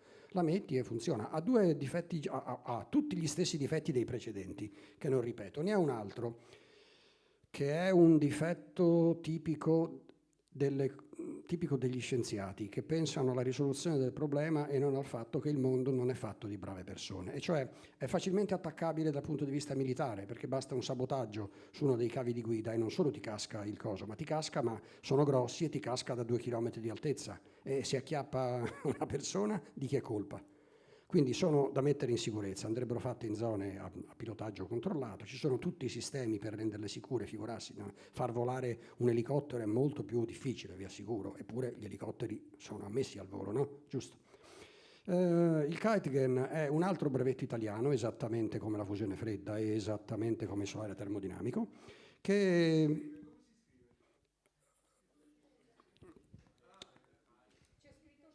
Eccolo qua. Purtroppo non ho wifi in questo momento e quindi ma comunque questi sono i due. Qui c'è la richiesta sostanzialmente di collaborazione e finanziamenti, perché loro hanno già fatto, è un po' noiosa questa cosa qua, quelli che si chiamano livelli di consolidamento tecnologico in campo internazionale sono 8 livelli. L'8º livello è la scarpa, il televisore, le robe di cui non c'è più niente da studiare perché sono completamente consolidate. Il primo livello è l'idea e basta, va bene? Da qui all'8º ci sono tutti i passaggi per arrivare a un prodotto finito, consolidato. Benissimo. Il KiteGen, dal punto di vista è già arrivato a quello che si chiama dimostratore sperimentale preindustriale, quindi vuol dire che è fra il livello 4 e il livello 5. Da 6 in su è prodotto consolidato, si vende al supermercato, te lo pigli, lo metti a casa tua, ci attacchi il generatore, ti paghi la prima volta l'operazione di messa in quota, perché deve arrivare dove ci sono i venti costanti, e poi fai energia elettrica per tutta la vita, a casa tua non ti serve più nient'altro. Punto. Fine. Lo so, quando dico queste cose tutti quanti mi guardano come la mandibola aperta dicendo questo è matto, che probabilmente è anche vero, però rimane vera anche la notizia. Bene, siamo arrivati, quindi 3 li abbiamo detti, siamo arrivati al 4. Questo mi sta particolarmente caro perché rispetto agli altri ha una cosa... Intanto, stranamente, è un brevetto, aspetta, italiano. Italiano, sì, adesso mi è venuto in mente. È basato su quello, andatevelo a vedere in rete, si chiama effetto ossidroelettrico, eccolo qua, effetto ossidroelettrico, questo qua, va bene? È una primizia del tutto italiana sviluppata a Napoli dalla prima start-up di divulgazione tecnologica d'Europa, fondata da Roberto Germano quando aveva 26 anni. Roberto Germano ne ha 56, mi sembra, 57, è più giovane di me. Che cosa ha dimostrato? Ha dimostrato un effetto particolare che è basato proprio su quella teoria dei domini di coerenza. Vediamo che cosa vi faccio vedere dell'effetto ossidroelettrico, che è l'effetto fisico, cioè l'idea, e del suo prodotto finale, che invece si chiama pila IR, dove IR sta per infrarosso. Chi si interessa un po' di energia sa che le energie, esattamente come le squadre di calcio, appartengono a livelli di valore diversi. Sostanzialmente le energie più ordinate e coerenti sono le energie di alto livello. Cosa vuol dire di alto livello? Che si possono facilmente trasformare in tutte le altre. Invece, man mano che procediamo nella dissipazione, arriviamo alla schifezza della schifezza delle energie, che è il calore, va bene? Che è in onde è l'infrarosso, va bene? Che è proprio il paria dell'energia. Più schifo di così non si può fare, meno di così. La prova che più schifo di così non si può fare è che la radiazione IR è presente in ogni zona dell'universo. Non c'è una sola zona dell'universo dove non ci sia radiazione IR. Possono esserci bassissime radiofrequenze, neutroni, gamma, eccetera, raggi cosmici, anche bassissimi. Ci sono delle zone molto lontane dalle nebulose dove non c'è veramente un accidente di niente. A parte ogni tanto un fotone che compare e non si sa da dove venga, ma questa è un'altra storia. Tanto per dire che dell'universo non sappiamo ancora un accidente, veramente non sappiamo niente. Comunque sia, l'infrarosso esiste in tutto il mondo. Il 23 di dicembre, che è il solstizio d'inverno, 23 di dicembre, al Polo Nord, o meglio ancora il 23 di giugno al Polo Sud, che è la stessa roba perché sono invertiti, cioè i posti più freddi della Terra dove non si riesce, dove per 8 mesi non si ha luce praticamente, va bene? Anche lì il fondo dell'infrarosso è forte. Ovviamente noi non lo percepiamo perché per noi le temperature sotto lo zero sono... Però ricordatevi che la più bassa temperatura mai percepita sulla Terra, che mi sembra che sia meno 80, è comunque quasi 200 gradi più alta della temperatura media nello spazio, che è circa meno 270, va bene? Per cui è quello che noi chiamiamo freddo è caldissimo, quindi c'è un sacco. Benissimo. Cosa ha di bello la pila IR e l'effetto ossidroelettrico? La pila IR e l'effetto ossidroelettrico, l'effetto come teoria e la pila come manufatto che porta in azione questo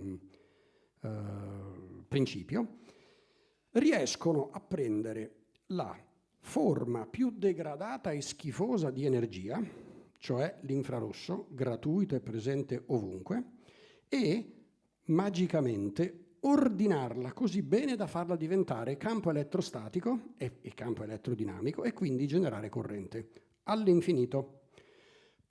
Il fenomeno è di natura quantistica, assolutamente, non è spiegabile fuori dall'elettrodinamica quantistica, quella che viene chiamata QED. Non è neanche troppo difficile da spiegare, è strano che non ci siano arrivati prima, però la scienza è strana, delle volte ci si massacra per dimostrare robe marginali e poi i principi enormi vengono fuori in poco tempo. Comunque sia, che cosa è in grado di fare e come siamo messi in questo momento? In questo momento con la pila IR siamo a livello tecnologico da 0 a 8, siamo a 3. Vuol dire che è stato fatto quello che si chiama il dimostratore sperimentale. Che cos'è il dimostratore sperimentale? Ma se volete ve lo faccio vedere che si fa prima. Giusto? Non vi aspettate roba effetti stellari, no, questa è gente seria, questa fa gli esperimenti, non fa guerre stellari. Allora, dove diavolo è? È questo? Sì, pila IR. Questo è del giudice, questo non serve, questo è il progetto. Dovrebbe essere questo qua.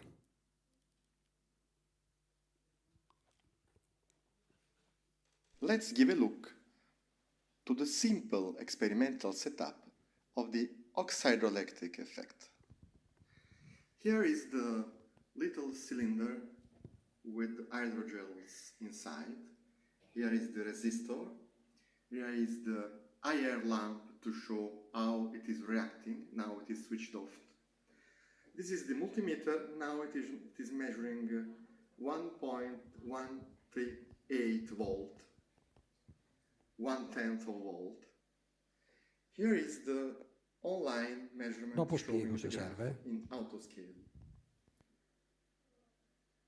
So now you can see that if I switch on the lamp, the IR lamp, Guardate solo what il is happening grafico. to the extracted current. Let's give a look how it is increasing. It is increasing the current extracted by the system.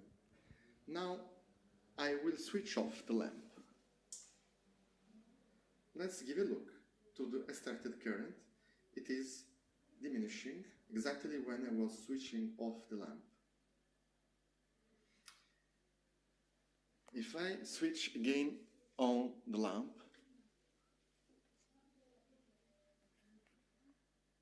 the extracted current is increasing again. If now I switch off, it is stopping the increasing of extracted current.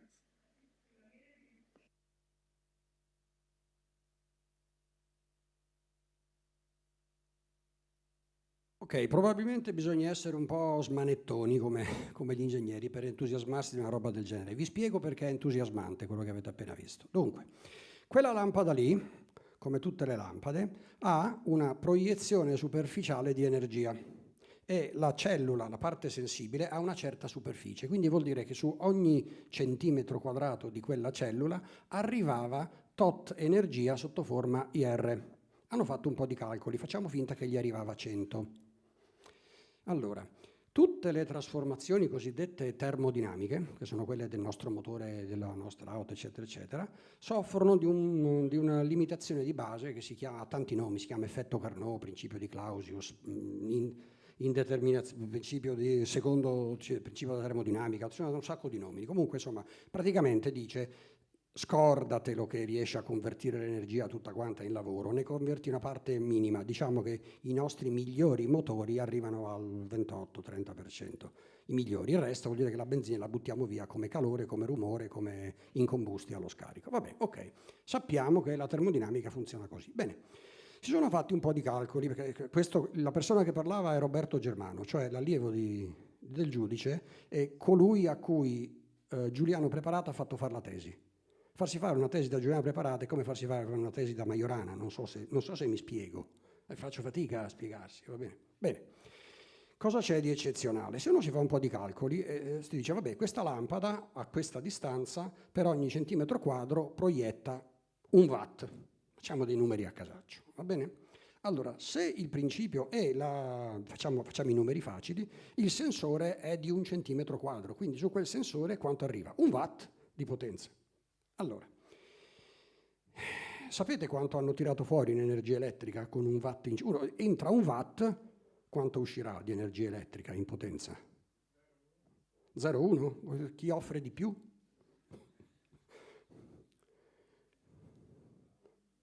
0,97. 0,97.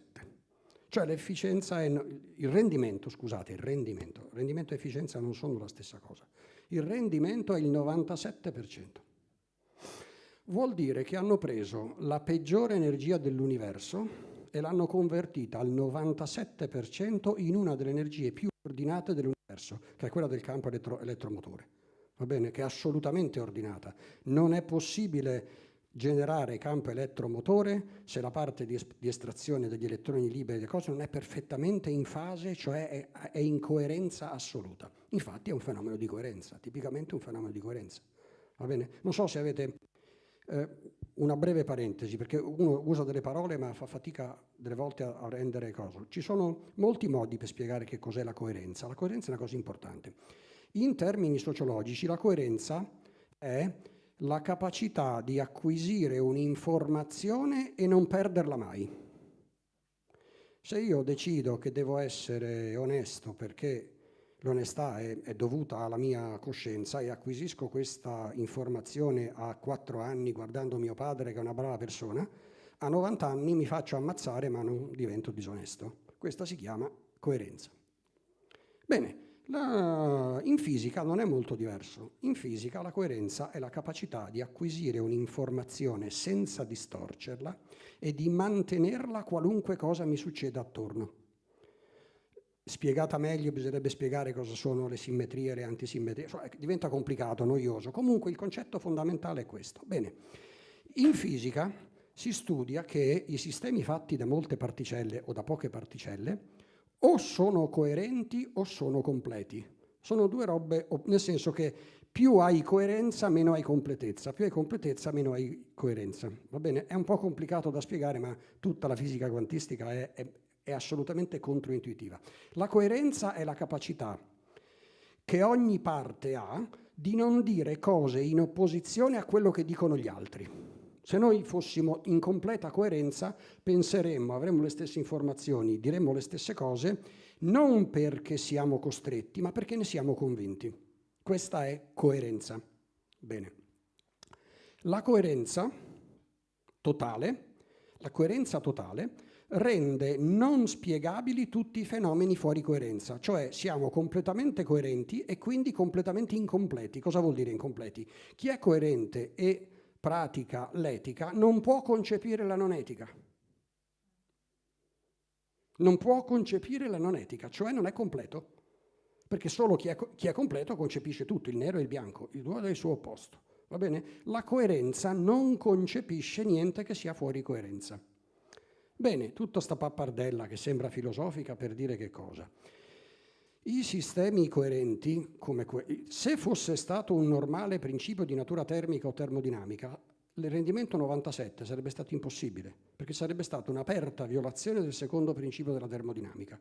E se io andavo a un esame di ingegneria e gli dicevo che prendendo dell'infrarosso lo convertivo in lavoro, cioè in energia nobile al 97% partendo dal calore, mi cacciavano fuori, mi dicevano lei vada a fare un altro mestiere.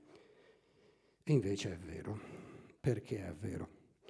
Perché la scienza procede per successivi allargamenti dello spazio di controllo. Questa me l'hanno insegnata in un corso di logica quando avevo 23 anni, non ho mai ringraziato abbastanza chi me l'ha insegnata. Cosa vuol dire spazio di controllo? È una cosa semplice, non è affatto complicata. Allora, immaginate l'informazione più bislacca. Qualcuno ha coraggio di dirmi l'affermazione più stupida del mondo, ma la più stupida che vi viene in mente. Suggerimenti.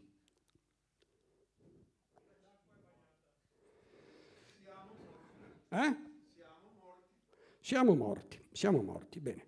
Apparentemente nessuno di noi è convinto che siamo morti, no? Siamo tutti convinti di essere vivi, giusto? Bene. Esiste uno spazio di controllo in cui l'affermazione è vera. Per esempio, tutte le nostre cellule che stanno cadendo sono morte. Per esempio, gran parte dei nostri capelli sono morti. Molti dei neuroni sono morti. Anzi, meglio ancora, da quando siamo nati, delle cellule della nostra nascita sono rimaste solo le ovaie, parte dei testicoli e alcune zone bianche della corteccia cerebrale. Per il resto è tutto morto. Quindi, in un certo spazio di controllo, noi siamo morti. Siete convinti che siamo vivi o che siamo morti? Nessuno dei due. Sto giocando con lo spazio di controllo. Lo sto allargando e stringendo in modo che c'ho sempre ragione io. Ma è un trucco da prestigiatori. È come fanno i prestigiatori, no? Concentro l'attenzione qui, tutti guardano qui e io ti levo il portafoglio. Sono trucchi. Ogni affermazione, se modifico lo spazio di controllo, può diventare vera o falsa. La scienza procede per modificazione dello spazio di controllo.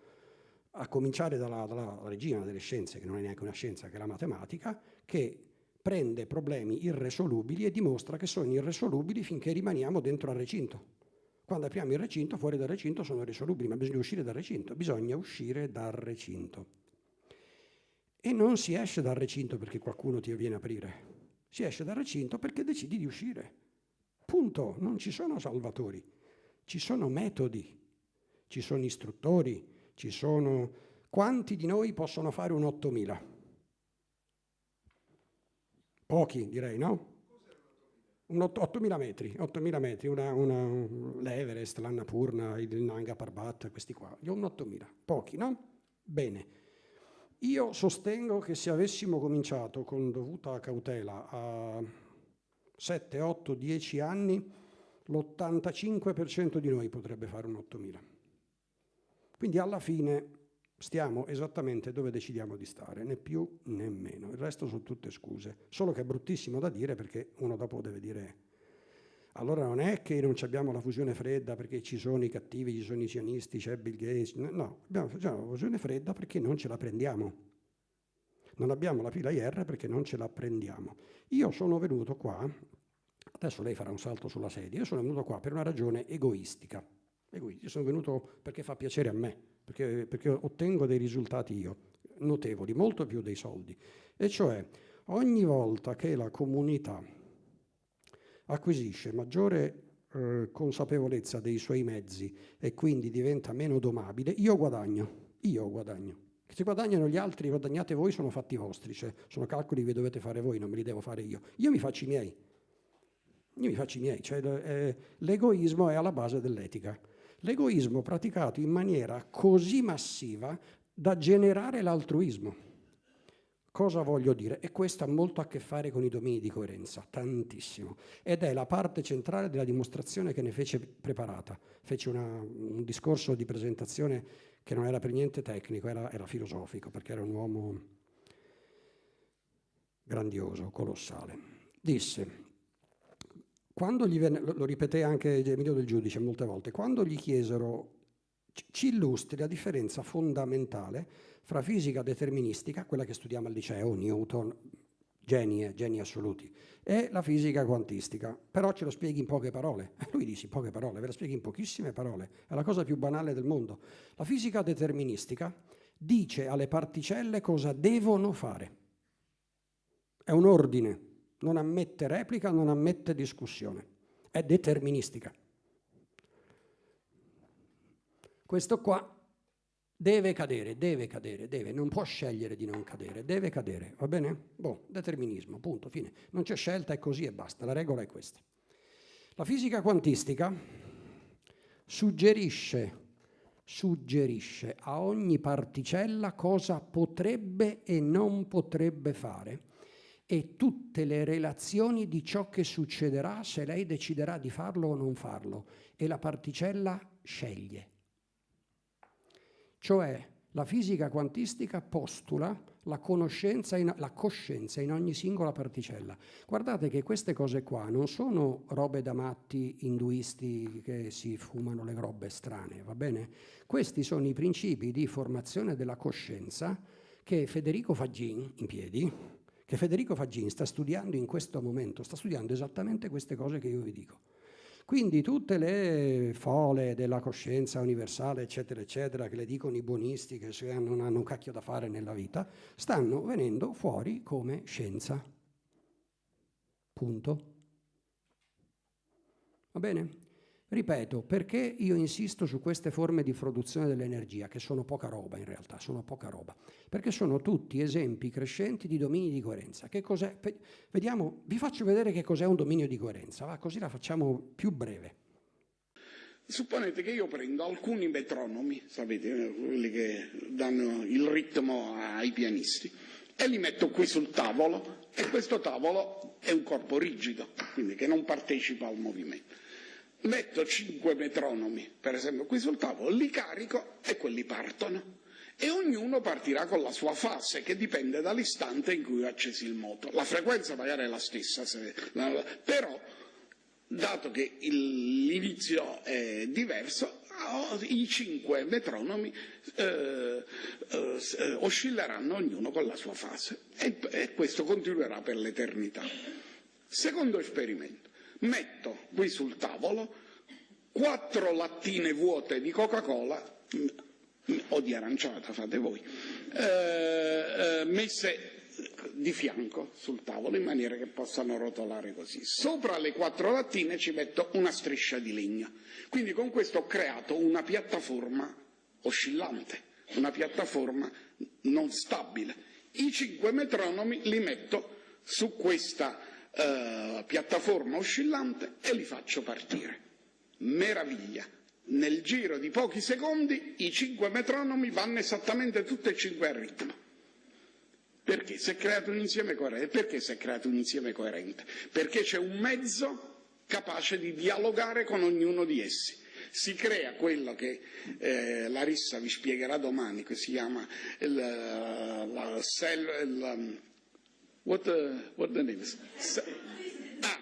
l'autoconsistenza, self-consistenza. Comincia a avere segni di Alzheimer. E che succede allora? Che il primo metronomo comunica la sua oscillazione alla piattaforma, la quale e si comincia un dialogo, va e via, alla fine del quale stanno ballando a ritmo. Ecco la creazione spontanea di coerenza. Bene, si può mostrare che nel caso dei metronomi si va subito a coerenza, ma si può dimostrare, è un teorema generale, che la capacità di andare a ritmo dipende dal numero dei partecipanti. Se il numero dei partecipanti è alto a sufficienza, dopo un po' queste molecole cominciano a risuonare tutte insieme. E siccome le molecole sono fatte di particelle cariche, un'oscillazione di particelle cariche produce un campo elettromagnetico, che è un campo elettromagnetico di forma ben definita, cioè un suono puro, non è un rumore, è un suono puro perché tutti i componenti, come in un canto collettivo, nessuno è stonato e tutti vanno a ritmo. Perfetto, è quello che in questo caso si crea un dominio quello che si chiama un dominio di coerenza.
Ecco, delle volte un filmato vale 6 ore di discussione. Ci sono 2 cose importanti, davvero importanti. Io me lo guardo sempre quando è uno dei filmati che mi rimette in energia se non sono in grande energia.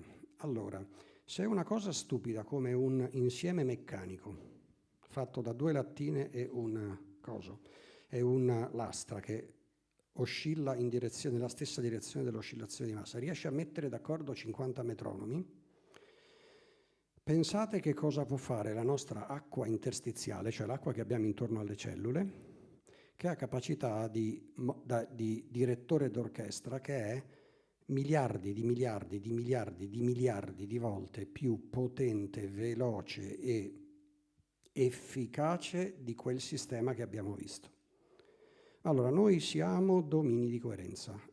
I fenomeni di vita sono domini di coerenza, l'acqua genera la vita attraverso meccanismi di domini di coerenza. Se genera la vita, figuratevi che sciocchezza è estrarre energia, che è una delle funzioni base della generazione della vita. E noi ci preoccupiamo che ci manca energia? A noi manca coerenza, non manca energia. L'energia ne abbiamo da buttare via, come cibo, come acqua, come cosa. Ma sta roba qua la dicevano 5.000 anni fa, la dicevano, insomma, non è che io sono stupefatto del fatto che non ce ne accorgiamo, ma io per primo non me ne accorgo, infatti poi vado sul lavoro, mi arrabbio, critico, scontri, a che serve? A che serve? Tutti questi ultimi 3 anni in cui è successo quello che è successo, ma in realtà anche i precedenti, per cosa? Cioè ci scanniamo per cosa? Viviamo in un mondo di abbondanza, non c'è da scannarsi per nulla.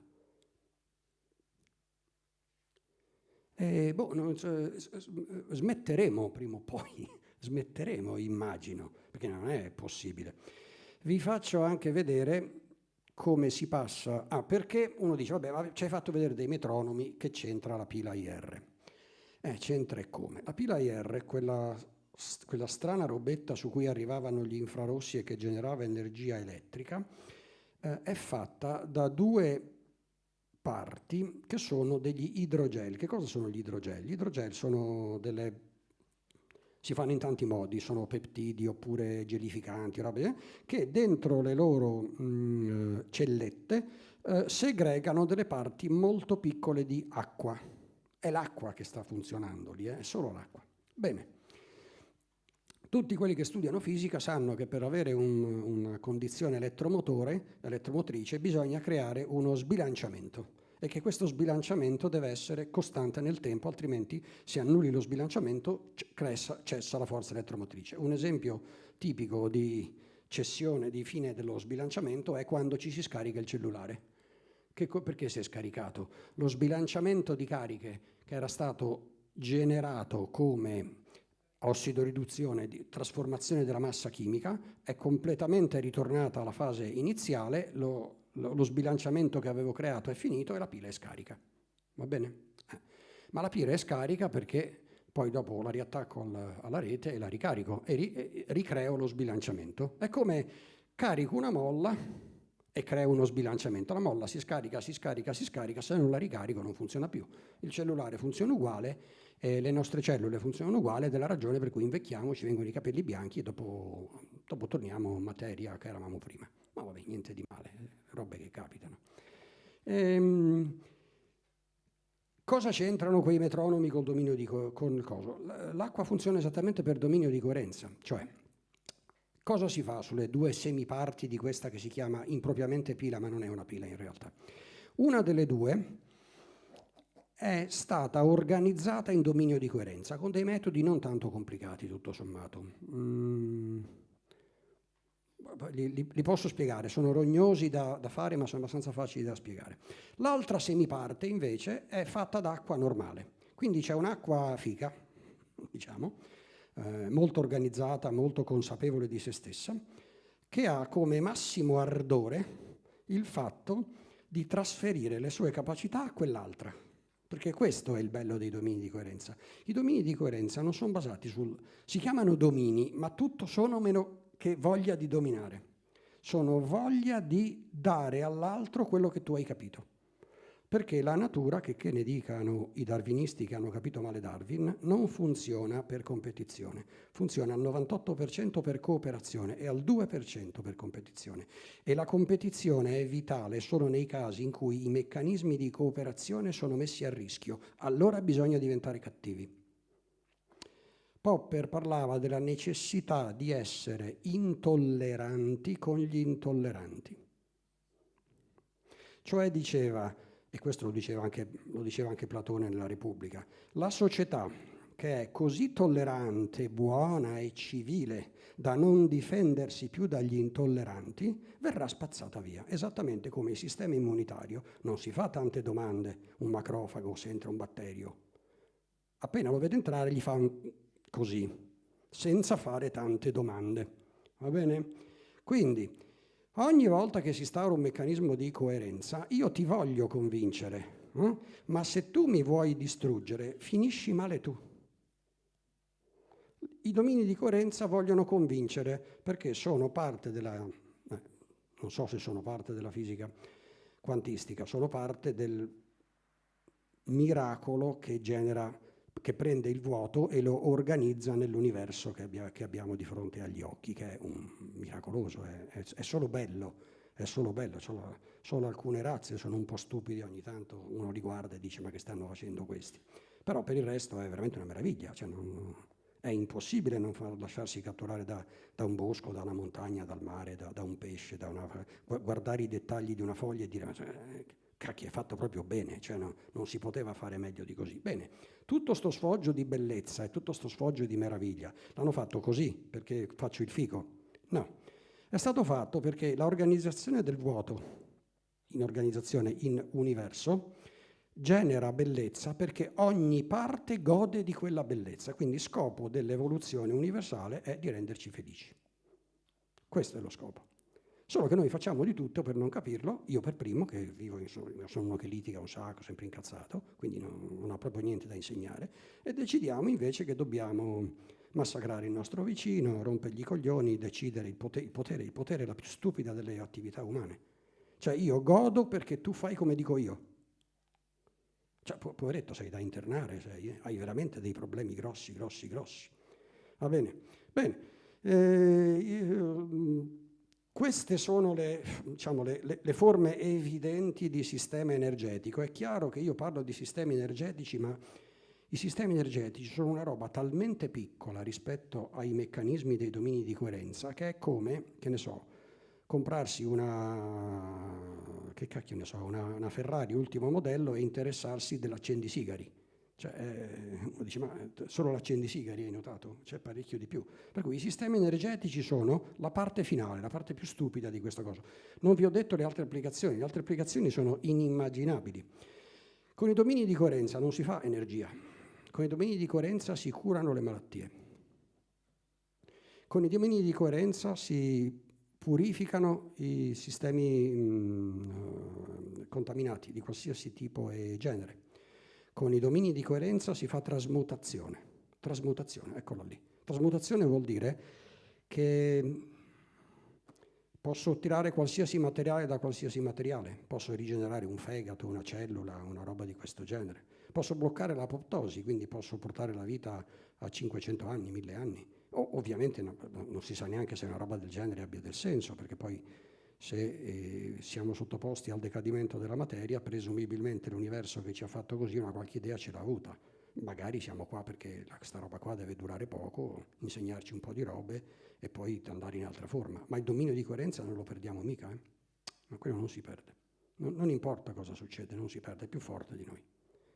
Le piante hanno dei meccanismi di dominio di coerenza inimmaginabili. Le piante, in teoria, non hanno l'energia per far salire i nutrienti dalle radici. In termini di osmosi, capillarità, non si dimostra una roba di questo genere. Loro organizzano domini di coerenza, non solo, insegnano ai batteri che gli stanno intorno come convivere perché gli scarti dei batteri siano i loro nutrienti. E i batteri ricevono gli scarti delle piante che sono i loro nutrimenti. A proposito di economia circolare, no? Ho idea che è stata inventata un attimo prima di Greta, qualche annetto prima, forse.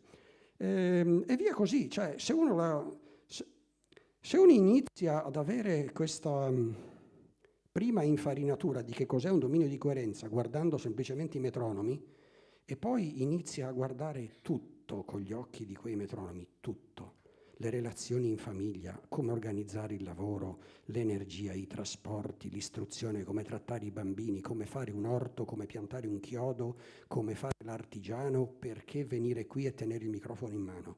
Se inizi a vedere tutto con quegli occhi, ti passa l'incazzatura, ti passa, ti deve passare per forza. E ti dici, forse mi schiaffano in galera, forse domani vado sotto un autobus, però sta roba qui è una meraviglia, è da non crederci quanto è bella. E se sei in questo stato, non avrai tanta voglia di litigare col tuo vicino, o di rompere le balle a tua moglie, o di trattare male i tuoi figli. forse magari si campa meglio tutti quanti, quindi magari l'energetica e i rifiuti potrebbero insegnare un po' di più che fare utile alla municipalizzata di turno o far carriera all'amministratore delegato dell'ENI, giusto? Si potrebbe fare della roba un po' di più, e questo, lo ripeto fino alla nausea, questo è egoismo. Non lo sto facendo per gli altri, non lo sto facendo per gli altri. Lo sto facendo perché sto tirando il massimo dell'utile possibile, tutto l'universo, non mi accontento di meno. No, non mi basta di essere ricco, avere le donne, i vestiti, 12, no, è troppo poco, è troppo poco. Voglio molto di più, voglio stare in dominio di coerenza. Quando sto in dominio di coerenza sono intoccabile e sono sempre contento. Ecco, questo è tutto ciò che ho avuto l'onore di farmi spiegare da gente come del giudice. E loro, attenzione, perché del giudice è convincente? Non perché è autorevole, non perché dagli studi di Preparata sono venuti fuori gli ultimi 8 premi Nobel della fisica. Ovviamente a Preparata non lo potevano dare, era uno che non si piegava a nessuno, quindi non gli potevano dare il Nobel. Perché è davvero autorevole? Perché lui in coerenza ci viveva, quindi non erano le sue parole a convincere, era l'energia che emanava e che faceva entrare in coerenza tutti quanti, che è qualcosa che sta succedendo in questo momento, non perché io sono bravo, ma perché il dominio di coerenza ci prende, e una volta che ha preso lavora da solo, perché non è guidato, qualcuno può forse catalizzarlo, cioè può dargli l'innesco, ma dopo innescato, viaggia da solo. E non serve solo per fare energia, serve per fare armonia. I musicisti la capiscono in fretta, i musicisti la capiscono subito, anche chi fa balletto, perché il ballo che cos'altro è se non dominio di coerenza della musica e dei movimenti del corpo contemporaneamente, quindi è una meraviglia. Per cui, insomma, io da ingegnere sono arrivato alla conclusione che alla fine l'energetica e i rifiuti insegnano parecchio di più che non semplicemente fare soldi, che è un lodevolissimo fine, io non ho nulla in contrario a fare soldi. Andrei avanti per quelle che sono le cose che possono interessarci direttamente. Allora, voi direte, vabbè, però io la pila IR a casa mia non me la posso fare, il solare termodinamico non me lo posso mettere, la fusione fredda meno che meno, il Kitegen non me lo fanno mettere, in pratica sono messo esattamente come prima, mi morirò di fame, freddo e coso, a meno che i petrolieri non mi diano i coso. Ed è qui che ci freghiamo, Noi queste cose non dobbiamo chiedere che qualcuno le faccia per noi, le dobbiamo fare e basta. Punto. Finché ci pensiamo che qualcuno ce le porta, non ce le porta nessuno, stanno già qua, chi te le porta via? Chi è che te le porta? Come fa a portartele via? È impossibile. E dico, se uno come me, che io ho lavorato 15 anni nelle peggiori industrie farmaceutiche del mondo, ho costruito gli impianti in cui fanno le peggiori porcherie con cui hanno intossicato mezzo mondo, va bene? Per cui in termini di karma probabilmente dovrò rinascere 700-800 volte, ma vabbè, la prendo sportiva, una alla volta si fanno, non è un problema, va bene? Bene, se perfino uno come me che viene da quel mondo è arrivato a questa, che è un'evidenza, è così chiara che ci si crede come si fa a non vederla, addirittura, c'è speranza per tutti, C'è speranza, ci vorrà il tempo che ci vorrà, purtroppo magari non la vediamo noi nella vita nostra, questo è possibile, ma lì si va, non c'è, o si va lì oppure si scompare e un altro vermetto evolverà e lo farà lui, però l'occasione è buona perché siamo vicini, siamo proprio tanto vicini, ci manca poco. Io con Roberto la sto già facendo veramente. Ma quell'esperimento lì è visitabile. Io sto raccogliendo i fondi per gli ultimi 800.000 euro per fare il dimostratore industriale e per fare la startup. Se non ci sparisce il coso e non arrestano Roberto e non chiudono tutto, cosa di cui non me ne frega niente, perché tanto se non lo faremo noi lo farà un altro, perché questa roba non si ferma. È questo che ti mette tranquillo, lo vedi? È questo che ti mette tranquillo. Sai che quando il dominio di coerenza è partito non lo ferma nessuno. Non importa che fermano noi, non è niente se fermano noi, non è niente. Siamo attori di passaggio. I domini di coerenza vanno su miliardi di miliardi di miliardi di miliardi di miliardi di cellule, di interazioni, di energie, di relazione fra cielo e terra, e non li fermi con un decreto, e neanche con un esercito, e neanche con 100.000 impiccagioni al giorno. Non li fermi. Punto. Per cui tranquilli, è già fatta. Ci bisognerà un po' smadonnare nel frattempo, ma io mi diverto, io faccio l'ingegnere, a me più si smadonna nei cantieri più mi diverto, per cui a me va bene comunque. Proviamo ad andare avanti, abbiamo fatto una digressione un po' troppo lunga. Allora, la signora pirogassificazione, bella questa è quella che conosco meglio perché questa l'ho fatta proprio io, però non parlo di quello, cioè, intanto vediamo che cos'è, va bene? Allora, che cos'è la pirogassificazione? Noi abbiamo un sacco di rifiuti, e i rifiuti, come voi ben sapete, che ne dicano quelli della cosiddetta green, della decarbonazione, tutte queste idiozie di cui non voglio parlare. No, non mi parlate di decarbonazione, non mi parlate di elettrificazione dei trasporti che divento cattivo. È uno dei pochi casi in cui divento cattivo subito, proprio. Non sono democratico su queste cose qua. Allora, noi abbiamo un sacco di rifiuti e questi rifiuti, che se ne dica, una parte purtroppo molto piccola viene riciclata, per riciclo, nota tecnica, quelle puntigliose da ingegnere, il riciclo ha sostanzialmente due grandi filoni. Il riciclo in materia, in cui da una roba vengono ricavate tutti i pezzi che possono essere riutilizzati, e questo è il riciclo più nobile. Ce ne sarebbe uno ancora più nobile che è il riuso o la riparazione, ma questa la conoscevano i nostri nonni, noi ce la siamo dimenticata e vabbè, non importa. Il secondo, quando non si può fare il primo, per tante ragioni in certi casi non si può fare, si fa il recupero in energia, cioè si recupera una parte dell'energia con cui quel manufatto è stato ottenuto. Se non si può fare nessuna di queste due, la si brucia in inceneritore. Avviso per i presenti, il termine termovalorizzatore è bandito dalla logica, dalla etica e dalla scienza. Chi dice termovalorizzatore è un poveretto. Però ma adesso gliel'ho detto, quindi lui non lo dice più e quindi siamo a posto. Il primo avviso capita a tutti, dal secondo in poi no. Quindi va negli inceneritori, viene bruciato, viene chiamato con quell'altro nome che non posso dire perché ho appena detto che non si può dire, perché quando viene bruciato circa esageriamo, diciamola tanta, circa 1/10 dell'energia che ci è voluto per farlo viene recuperata in energia elettrica e allora viene chiamato in quel modo là che ho detto prima e che non dico più. Va bene? Io faccio sempre questo esempio. Se quello lì riguadagna in energia, allora io posso anche dire che nella stufa di casa mia ci posso buttare 20 kg di diamanti. Bruciano, e io mi scaldo. Però non mi pare di aver fatto una grande operazione, molto logica. Più o meno gli inceneritori funzionano nello stesso modo. Se non riesco neanche a bruciarli, c'è l'invenzione più grande di tutti, li sotterro e si chiama discarica. Va bene? Che è proprio la genialità massima, più alta di così non è possibile. Finora l'uomo moderno non ha concepito altro che questi sistemi, che insomma per essere sapiens evoluti a me pare una schifezza, proprio una porcheria, mi sembra. Vabbè, fermato questo. Tanti anni fa i nostri nonni invece hanno scoperto che se bruciavi la legna sottoterra in assenza di ossigeno, quella diventava carbone e faceva anche un gas strano che dava una fiamma blu e quel gas si chiama metano, anzi si chiama anche idrogeno in certi casi, che non ha colore. Tutti si chiedono che colore ha la fiamma dell'idrogeno, nessuna. L'idrogeno brucia con fiamma totalmente trasparente.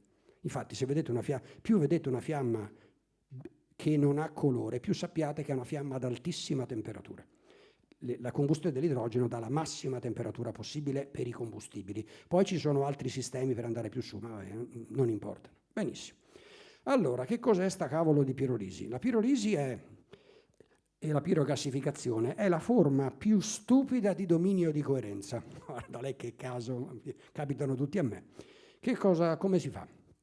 Si prende un qualsiasi rifiuto con un unico limite, direi, sì, un unico limite, che contenga carbonio e idrogeno. Va bene? Dopo vedremo perché. Lo si scalda in assenza di ossigeno. lo si scalda in assenza di ossigeno, non c'è ossigeno. Siccome tutti quelli che hanno fatto il corso antincendio che si fanno nelle aziende sa che per innescare un incendio ci vuole un combustibile, un carburente e un innesco, ci vogliono queste tre, non c'è il carburente, eppure se provi a innescare sta roba non può bruciare. Che succede alle molecole quando tu le scaldi? Quello che noi chiamiamo calore o temperatura, che è poi la radiazione all'infrarosso, della pila all'infrarosso di prima, perché sono sempre quelli gli attori, non è che la fisica non è che è abbastanza ripetitiva. Sì. Quando si scalda una qualsiasi molecola, per quanto compressa, lei comincia a saltellare su se stessa. E adesso c'ho il microfono, ma facciamo finta. E i legami cominciano a fare sta roba qua, man mano che li scaldi. Si chiama energia interna, che è la prova che dell'energia è transitata nei livelli più bassi degli orbitali e ha cominciato a far saltellare le particelle. Adesso, se c'è un fisico serio qua dentro mi picchia, perché è spiegata un po' così, ma insomma, dà l'idea. Bene, saltella, a un certo punto, pum, i legami si rompono e si formano quelli che si chiamano radicali. I radicali in chimica, una volta rotto, hanno le terminazioni che sono molto reattive, cioè hanno un gran desiderio di riunirsi con qualcuno, ma siccome la temperatura è alta e loro ballano troppo, non riescono ad agganciare i bulloni, va bene, perché non ce la fanno. Quindi man mano si spezzettano sempre di più. In teoria, se io continuassi questo smontaggio, da un castello di Lego enorme otterrei i pezzetti singoli del Lego, giusto? Ecco, i pezzetti singoli delle molecole che contengono carbonio e idrogeno, in teoria sono carbonio e idrogeno, però diciamo in forma un po' meno spezzettata sono idrogeno e metano. Perché metano? Il metano perché il metano con il carbonio è il composto più facile. Il carbonio ha valenza 4 e quindi ha una gran facilità ad attaccare 4 idrogeni. 4 idrogeni col carbonio è CH4 del metano, quindi è l'idrocarburo più l'idrocarburo base, diciamo, quello, il livello stupido. Benissimo. Quindi io, se prendo del calore e faccio vibrare queste cose, questi si spezzettano in pezzetti via via più piccoli e miracolo, io devo fornire energia per scaldarlo, ma se fornisco più energia di quella che ricavo quando una volta che li ho spezzettati ho ottenuto i combustibili, ho fatto un'operazione stupida, no? Come tutti quelli che vogliono fare idrolisi per ottenere idrogeno dall'acqua e per ottenere idrogeno, una quantità di idrogeno che convertita in energia mi dà 100, per spaccare la molecola devono spendere 120. Dov'è il vantaggio? Non c'è il vantaggio. Bene, perché non c'è il vantaggio? È perché non siamo in dominio di coerenza, che domande. Non essendo in dominio di coerenza, tutti i passaggi sono fatti in fase disordinata, le fasi disordinate sono poco efficaci. Quindi consumano molta più energia di quello che si deve. Se riesco a mettere queste fasi in coerenza, si abbassa quella che si chiama energia di attivazione, potenziale di attivazione, ha molti nomi, e io riesco a ottenere queste operazioni molto facilmente, quindi il bilancio globale diventa favorevole. Io ho dato dell'energia per spaccare le molecole. I combustibili che ottengo indietro, semplificati da queste molecole, mi danno una quantità di energia che è superiore a quella che io ho speso. Allora sta in piedi. Allora uno mi dirà, ma no, questo viola il principio di conservazione dell'energia, che è un principio molto più cattivo di quello della termodinamica, molto più dura. Sbagliato, anche qui sbagliamo. Ogni volta, che ne so, tutti volete che io parlo di free energy, io purtroppo di free energy non parlerò. Perché non parlerò di free energy? Perché io ho motori magnetici, con i supermagnetici al neodimio, CH4, in differenza di fase, ne ho viste di tutti i colori, però io non ne ho mai visto funzionare uno, che non vuol dire che non funzionano, vuol dire che io non li ho visti funzionare. E siccome c'ho una terribile tendenza che parlo solo delle cose su cui ho messo le mani sopra, di queste non parlerò perché sarei inaffidabile sul discorso. Parlerei o per fiducia o per stima, che è una bellissima cosa, però uno deve vendere quello che ha, non deve vendere quello che qualcuno gli ha detto che qualcun altro ha. Io non la so, quindi non ne parlerò. Ma, ripeto, siccome negli ultimi 15-20 anni di fenomeni di questo genere ne ho visti venire su centinaia, magari la metà saranno anche fregnacce, saranno anche stupidaggini, alcuni saranno promettenti ma tecnologicamente troppo difficili da fare un prodotto, ma io mi rifiuto di credere che siano tutte bufale e che l'unico sistema sia ritirare fuori il nucleare e ritirare fuori il petrolio e ritirare fuori e poi andare tutti quanti a piedi perché sennò Greta piange. No, francamente mi sembra stupido tutto ciò. niente a che fare con l'evoluzione che ci ha portato fino a qui, ma che l'universo è diventato stupido improvvisamente. Non è possibile una roba di questo genere. L'universo fa una macchina perfetta come noi, i batteri, e poi si perde che non siamo in grado di fare l'energia. Ma dai, con energia del Sole che impatta, che è miliardi di volte più di quella che noi utilizziamo. Non è possibile, questa cosa in via logica non è possibile. Bene, andiamo a vedere che cos'è un pyrogassificatore, e questo io ve lo faccio vedere direttamente perché il primo che vediamo è di un mio amico e il secondo è quello che ho costruito a Grisignano, quindi quello conosco proprio bene. Allora, questo è che cos'è un pyrogassificatore, cioè un macchinario che prende i rifiuti, li spacca in pezzettini piccoli, ottiene dei gas combustibili oppure dei residui inerti atossici che rimangono sul fondo. Questo gas di sintesi, che si chiama syngas, non c'hanno tanta fantasia, viene opportunamente purificato, viene sparato in un normalissimo motore termico, normalissimo un cavolo. Questi sono di Modena e non fanno motori normalissimi. A Modena si sa che non fanno motori normalissimi. Produce energia elettrica. Risultato: a parità di tonnellaggio, questo sistema sviluppa 400 volte più energia di un inceneritore. Fa 1/10 delle scorie.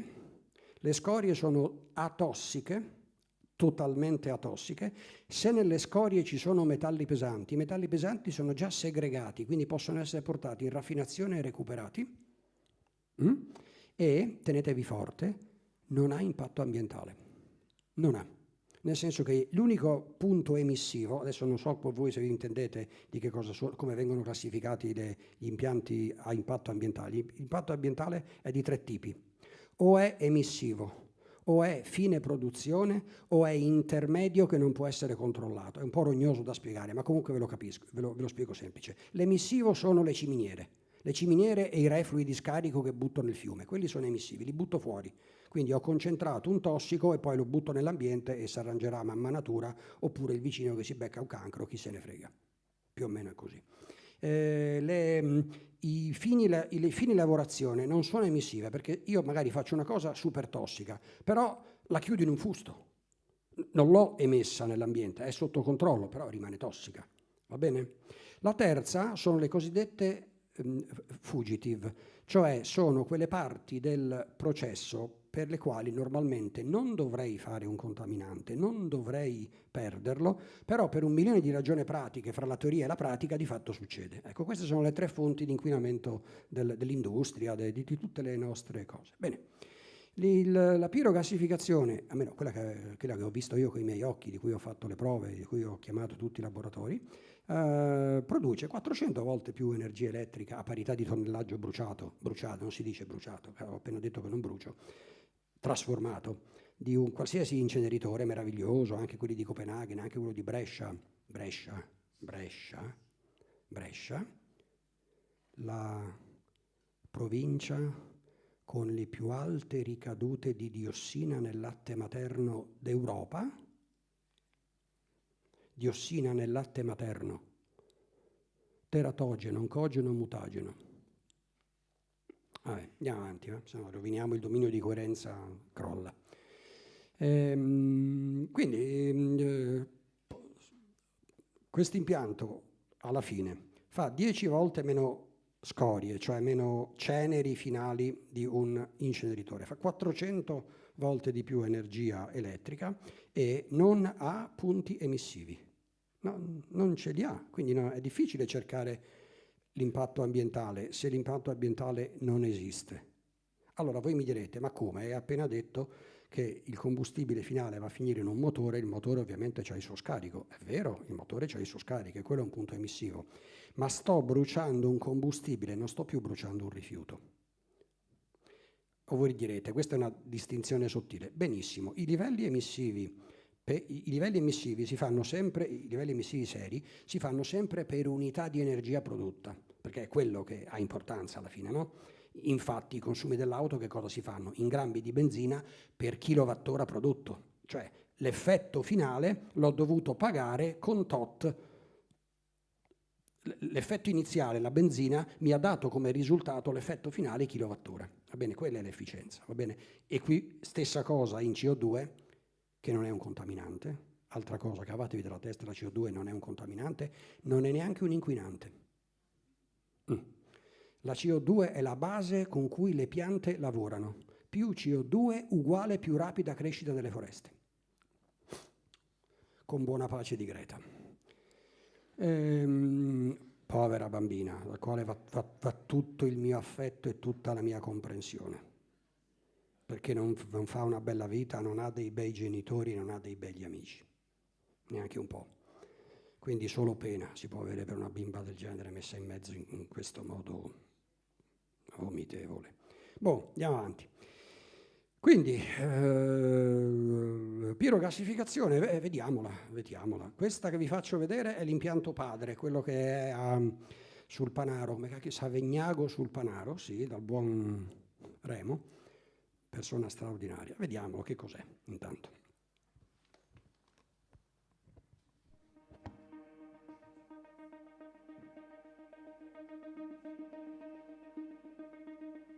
Pyroflame Gas ha messo a punto un sistema di gassificazione in continuo per sottoprodotti dell'agricoltura e dell'industria agroalimentare. Il gas di sintesi prodotto viene pulito attraverso una sezione di filtrazione e lavaggio che lo porta ad un livello di purezza comparabile a quello del gas naturale. Questo viene poi utilizzato in un sistema ciclo combinato per la produzione di energia elettrica e termica attraverso un motore a combustione interna. Gestione biomassa. La biomassa già pretrattata viene ricevuta all'interno di un container nel quale sono previsti un sistema di movimentazione ed estrazione e un sistema di emissione aria calda per una possibile ulteriore riduzione dell'umidità del prodotto da trattare. In automatico il prodotto viene estratto dal container e passato in un trasportatore a coclea che lo trasferisce al container gassificazione. Gassificazione. Il reattore di gassificazione è costituito da 3 sezioni. Una zona raccolta ceneri sul fondo, una zona intermedia di gassificazione, una zona superiore di cracking catalitico. Le ceneri residue del processo di gassificazione si accumulano nella parte inferiore del reattore. Da qui vengono convogliate verso una coclea di estrazione che le trasferisce all'esterno in apposito contenitore.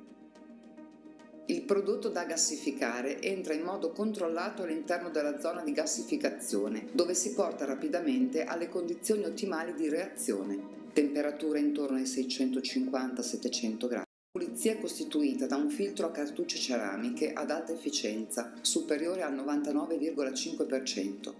A questa segue una colonna di lavaggio. Il gas, in uscita dal cracking catalitico, trasporta con sé del particolato solido, fine, costituito da ceneri e tracce di carbone attivo non gassificato. Nel passaggio attraverso il filtro a cartucce, il particolato viene separato e precipitato nel fondo del filtro. Il gas di sintesi esce a circa 800 gradi dal cracking e passa in 2 scambiatori, il primo a monte del filtro a cartucce e il secondo a valle. Il calore dal primo scambiatore viene trasferito all'area di gassificazione, mentre dal secondo può essere trasferito ad un flusso di aria o di acqua disponibili per utilizzi vari: essiccamento del prodotto in ingresso, riscaldamento. Il gas filtrato arriva alla colonna di lavaggio ad una temperatura inferiore ai 100 gradi. Passa in equicorrente attraverso uno scrubber Venturi che ne provoca un'intensa miscelazione con acqua ed entra dal basso nella colonna di lavaggio e risale la stessa attraverso un letto di riempimento ad anelli rushing e in controcorrente ad un flusso di acqua discendente. Si ottiene così la precipitazione del particolato residuo e degli eventuali sali residui di neutralizzazione. Il solido precipita come fango nel fondo colonna. Motore a combustione interna e sistema di controllo. Il gas pulito e a temperatura ambiente passa attraverso un filtro a cartucce che ha la funzione di sicurezza prima che lo stesso arrivi all'alimentazione del motore. In presenza di anomalie si attiva la deviazione del gas stesso in candela, nonché l'allarme avaria linea lavaggio. In assenza di anomalie il gas va ad alimentare il motore a combustione che a sua volta trascina il generatore per la produzione di energia elettrica. L'impianto funziona completamente in automatico. I parametri operativi vengono impostati dall'operatore sul pannello sinottico di interfaccia. Tutte le fasi vengono gestite dal sistema di controllo sulla base dei parametri impostati. Analogamente, vengono gestite in automatico tutte le procedure di sicurezza. Un pannello di interfaccia operatore permette la visualizzazione delle varie fasi di lavoro e dello stato dei parametri operativi. Quest'altro invece è l'impianto che è presente in questo momento a Grisignano, che è un comune vicino a Vicenza. Faccio notare che l'impianto sta andando in... purtroppo passiamo alla burocrazia adesso. Gestire i rifiuti è estremamente complicato, non perché sia difficile tecnicamente, è anche difficile tecnicamente, ma perché i rifiuti sono una delle 7-8 mafie che ci sono in Italia, direi nel mondo, va bene? Cioè stoccarli, trasportarli, crearli e trattarli rende molto di più che generare i materiali che hanno fatto quei rifiuti. Cioè siamo arrivati al controsenso, siamo arrivati sostanzialmente a un mondo in cui l'imballaggio è più importante del contenuto e genera un giro di denaro, ovviamente di denaro mal speso e di denaro sottratto alla comunità e dato ad altri. Adesso sta andando in autorizzazione. Le autorizzazioni sono una roba complicata tecnicamente, ma sono un inferno dal punto di vista burocratico, perché le norme a cui devi sottostare non sono armonizzate. Guardate che parola strana, non sono armonizzate, cioè non sono in dominio di coerenza in pratica, infatti non funzionano. Oltre che non essere armonizzate, praticamente ogni ASL, ogni ARPA, ogni cacchio di funzionario del cavolo si inventa la sua interpretazione della Sacra Bibbia, che già non è sacra, poi non è Bibbia, poi è scritta da cani e poi è interpretata peggio. Risultato: degli impianti a valore di impatto orribile passano e altri impianti tipo questo ti fanno morire. Comunque, questo impianto che sta andando in autorizzazione ha 3 robine piccole, che è la ragione per cui ci stanno facendo morire. La prima, tratta rifiuti speciali tossico-nocivi, per i quali bisognerebbe andare in discarica controllata, oppure bisognerebbe andare in termodistruzione a plasma, che costa un sacco di soldi costa veramente un sacco di soldi. E non solo lo fa, ma lo fa avendo l'ardire di non dover neanche sottostare alle normative sugli inceneritori. Vi spiego che cos'è, perché un inceneritore è pazzesco da gestire. È pazzesco, non ha nessun senso da gestire tecnicamente. Un inceneritore non ha nessun senso per 3 ragioni almeno. La prima, se voglio che renda, deve avere il rifiuto in ingresso deve avere un elevato potere calorifico inferiore. Che cos'è potere? Quanta energia fa bruciando? Va bene? Bene. Domanda. Noi generiamo dei rifiuti che sono i rifiuti organici e gli inorganici, cioè il secco, l'umido, eccetera, eccetera. Vabbè, facciamo la differenziata, eccetera, eccetera. Allora, se facciamo la differenziata, cosa vuol dire che leviamo? Beh, è evidente cosa leviamo. Leviamo la carta, il cartone, il legno e la plastica, tanto per cominciare. Il vetro è una cosa strana, perché il vetro è recupero di materia, non è di energia. Comunque sì, corretto, il vetro. Benissimo, benissimo. Quindi, in teoria, se faccio la differenziata fatta bene, cosa arriva all'inceneritore? Tutta roba che non ha potere calorifico, arrivano gli inerti, va bene? Allora, un inceneritore funziona così: butti dentro della roba e provi a dargli fuoco. Se non vuole prendere fuoco, aumenti la fiamma pilota del metano a manetta. C'è un piccolo problema, che la roba che porti dentro ti porta soldi, perché noi paghiamo le tasse dello smaltimento e 1/1000 di quell'energia diventa energia elettrica che ci fanno pagare il più alto kilowattora d'Europa. Quindi noi gli diamo la materia prima, però paghiamo noi, e con l'energia che fa schifo, che ci vendono, la dobbiamo anche pagare. Vabbè, ci sono alcune contraddizioni logiche, ma la massa non le vede, quindi va bene. Ok, facciamo finta che va bene. Bene, oltre questo, quando entro col materiale in inceneritore, quindi la prima contraddizione è che se voglio che l'inceneritore economicamente renda, devo avere un alto valore del calore, del potere calorifico inferiore del rifiuto. Allora non è vero che fanno la differenziata, perché se facessero la differenziata l'inceneritore non renderebbe. Sui bilanci di massa ed energia sono pesanti da fare e non ci si scappa. Quindi secondo me non è vero che fanno la differenziata, altrimenti l'inceneritore, se lo facessero e andassero a fiamma pilota, cioè dando peggio che peggio, l'inceneritore sarebbe in perdita a morire. A morire sarebbe. Poi col gas naturale i prezzi a cui è andato sono impraticabili gli inceneritori. Non è finita. Siccome nonostante che dicano quello che vogliono, di porcherie ne fanno tante, allora hanno messo la legge che devi stare in monitoraggio in continuo. Cosa vuol dire monitoraggio in continuo? Vuol dire che ogni fase dell'impianto deve essere registrata e passata attraverso macchinari complicatissimi che costano l'ira di Dio in termini di gestione, di ricalibrazione, di controllo e teletrasmissione a distanza, perché ogni misura deve essere quella che si chiama in ridondanza tripla, cioè vuol dire che ogni sensore devono essere 3, ogni sistema di trasmissione devono essere 3, ogni sistema di registrazione devono essere 3. Risultato: una volta che uno ha costruito l'inceneritore, fra filtri e sistema di acquisizione spende altrettanto dell'inceneritore, se non di più. Bene, questo impianto che adesso vi faccio vedere sta andando primo al mondo in autorizzazione europea, in totale svincolo dalla legge degli inceneritori, perché non è un inceneritore, perché non brucia rifiuti.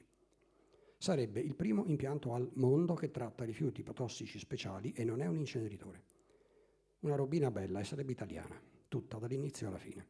Italiana anche questo? Ah, non ve l'avevo detto, Però noi siamo stupidi, siamo ignoranti, siamo mafiosi, siamo gli ultimi, soprattutto viviamo sopra le nostre possibilità, no? Tutte queste puttanate qua che ci hanno messo in testa, no? Giusto? Boh.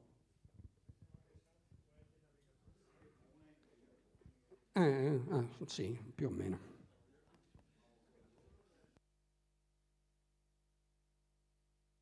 Questo qua che vi faccio vedere è l'impianto che sta andando in autorizzazione in questo momento. È a Grisignano, la persona che parla è l'ingegner Casotto, che è il titolare dell'azienda che ha commissionato l'impianto all'altra cosa, e che, dunque, io sono 25 anni che volevo fare pirolisi, va bene?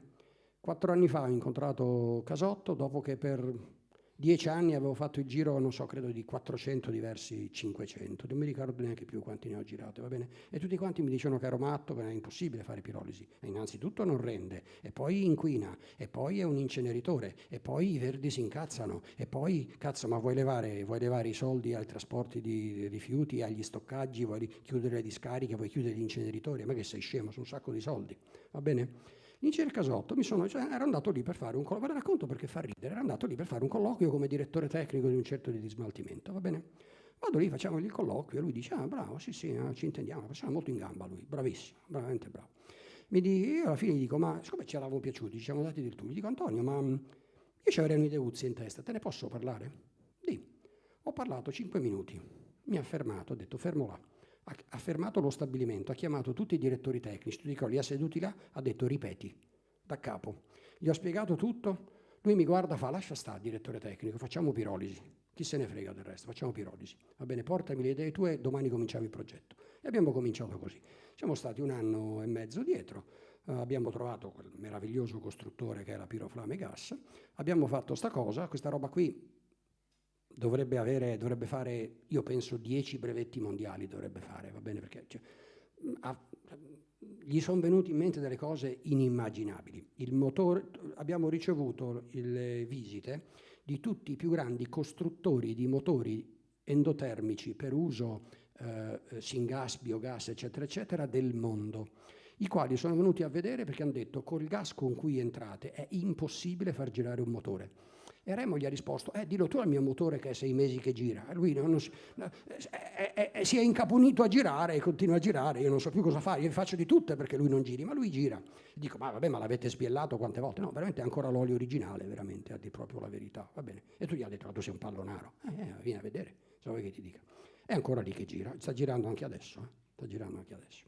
Beh, insomma, comunque, diciamo che ho avuto la gran fortuna, dopo tanti anni di insistere, di trovare 2 pazzi scatenati, un imprenditore, Ingegner Casotte, e un costruttore, Remo Uccellari, sono matti come più di me e ce ne vuole, e quindi l'accoppiata ha fatto l'impianto. L'impianto sta partendo, ma anche questo, se non ce lo sequestrano, se non sparisce Casotto, se non, che io gli auguro vita lunga, se non succede qualche altra cosa, questo va in porto. E una volta che è andato in porto, attenzione, perché io mi sono premunito, io insomma,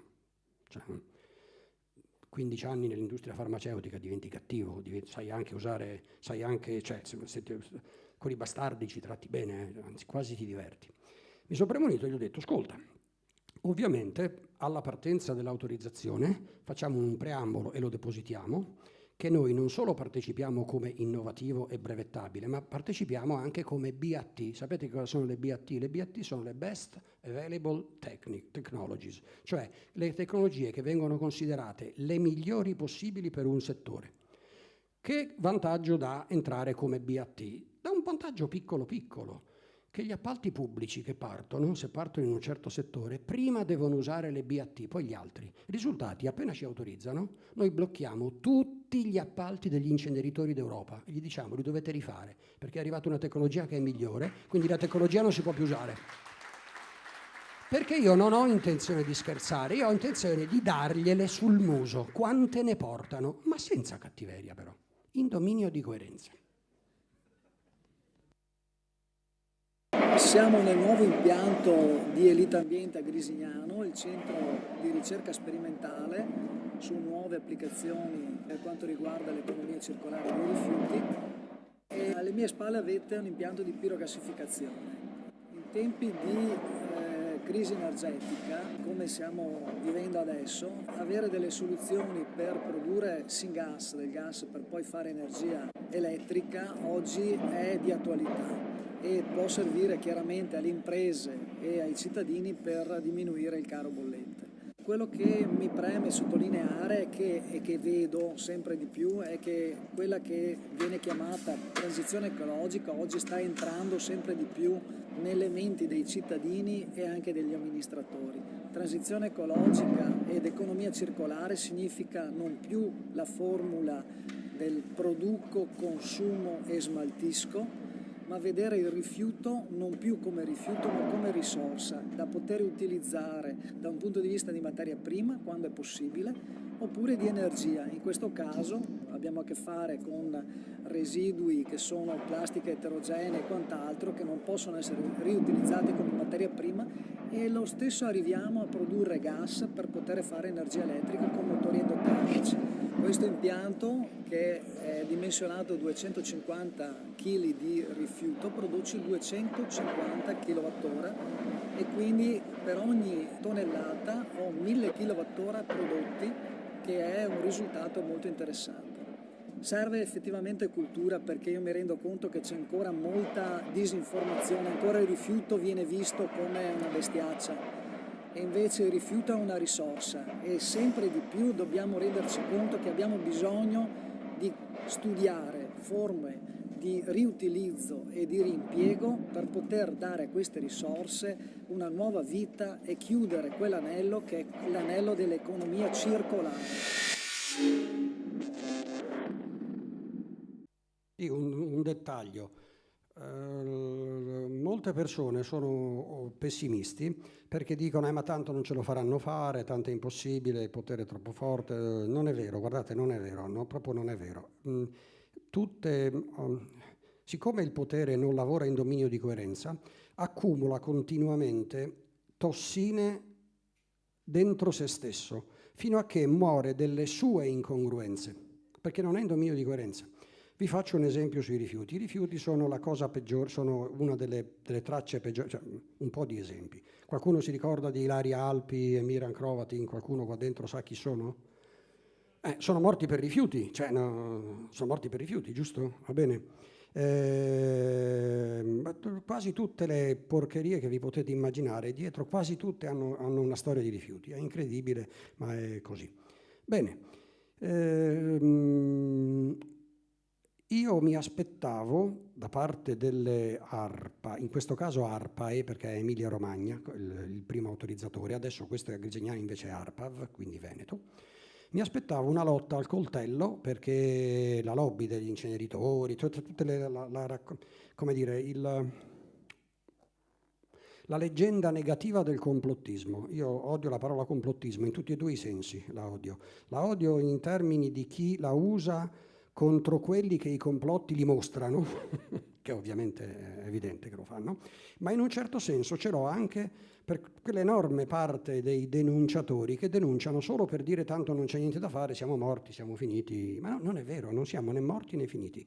Non abbiamo neanche cominciato, proviamo a cominciare e secondo me vinciamo. Ma proprio vinciamo, ma alla grande proprio, va bene, proprio bene, tranquilli, rilassati. Da soli no, da soli è difficile. Bene, comunque sia. Io mi aspettavo l'ira di Dio, va bene? Poi ci ho pensato un attimo e ho visto le singole realtà che ci avrebbero dovuto dare l'autorizzazione o a cui avremmo dovuto chiedere l'autorizzazione. Uno dice, ma vado da un usuraio per chiedere la legge contro l'usura. Sono un imbecille, no? Non me la darà mai. Invece no.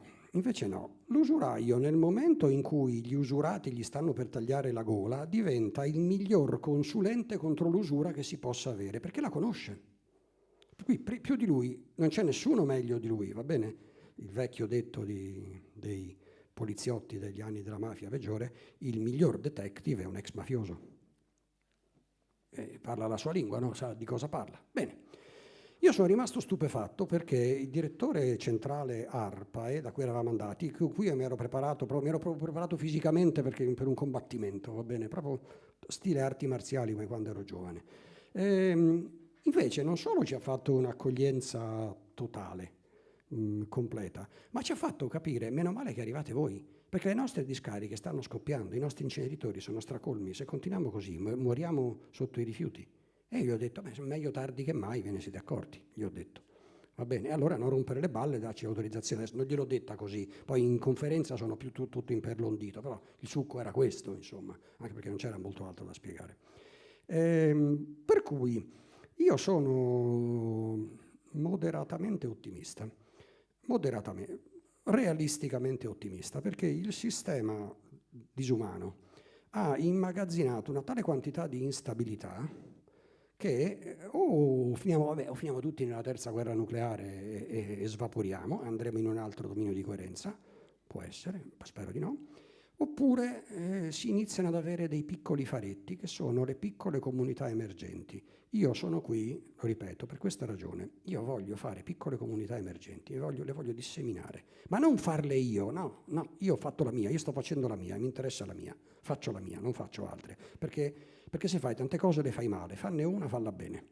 E una volta che il modello funziona, mettilo a comune, che non vuol dire dovete fare come me, no, perché i domini di coerenza non funzionano così. I domini di coerenza funzionano, io l'ho fatto così e funziona così. C'è qualcosa che vi serve? Prendetevi i pezzi che vi servono ed elaboratene altre. Poi magari fra 6 mesi io vengo da voi e dico guarda che figata, sta roba la usano meglio di me, aspetta che gliela rubo. Guardate che i batteri fanno così, Il DNA ricombinante dei batteri funziona esattamente come ve l'ho spiegato. A scuola insegnano ai bambini a non copiare e insegnano a quelli bravi, chiudi il quaderno, non far copiare all'amico tuo, no? Se i batteri avessero fatto così, si sarebbero estinti prima di noi, invece hanno fatto il contrario. Cioè i batteri lavorano tutti coi quaderni aperti e quello vicino dice che figata, aspetta. Risultato, dal punto di vista della capacità di controllare l'energia e quindi di dominare i sistemi che vogliono fregare l'energia a loro sono potentissimi. Copiano, si passano le informazioni, sono anche un po' promiscui, insomma, non sono proprio fedelissimi, vanno un po' con chi capita, insomma, fatti loro. Alla fine sembrano contenti. Tutti quanti sembrano contenti. Per cui io sono rimasto colpito appunto dal fatto che man mano che queste cose vengono fuori, ti accorgi che il terribile mostro, il Leviatano infermabile che controlla le onde del tuo cervello e che ti mette il microchip dentro le cose, eccetera, eccetera, forse è molto meno forte di quanto pensiamo. Molto meno forte di quanto pensiamo.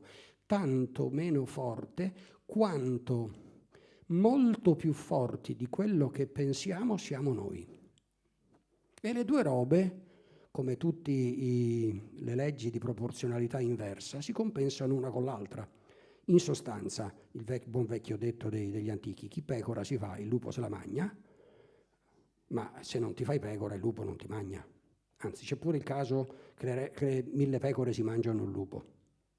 Povero lupo, un pessimo esempio. Un pessimo esempio anche perché tutti se la prendono col lupo senza ricordarsi che il lupo, benché vada di 100 pecore, se ne mangia una, mentre il pastore se le mangia tutte. Quindi il nemico delle pecore è il pastore, non il lupo, in via logica. Ma insomma, vabbè, ci sono un po' di modi di vedere le cose. La potremmo anche chiudere qui, non c'è. Sì, ci sarebbero altre cose, i sistemi di accumulo e stoccaggio. I sistemi di accumulo e stoccaggio sono fondamentali perché per una ragione banale. Se io produco energia, ma rispetto al momento in cui la produco mi serve in un altro momento, devo avere un sistema per metterla da parte fin quando mi servirà, va bene? Con l'energia elettrica è molto difficile da fare per ragioni che tutti gli elettrotecnici conoscono. Con l'idrogeno, che adesso è la nuova Bibbia, l'idrogeno,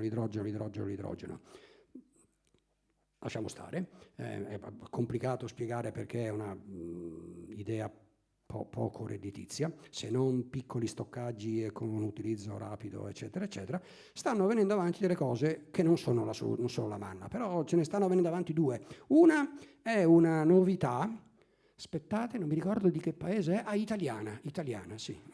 Sai quel paese strano che non ha mai fatto niente, italiana. Si chiamano, l'avete già sentite, si chiamano batterie al sale. Le batterie al sale era un vecchissimo brevetto degli anni 60, mi pare tedesco, ma era rimasto in laboratorio, non se l'era filato nessuno.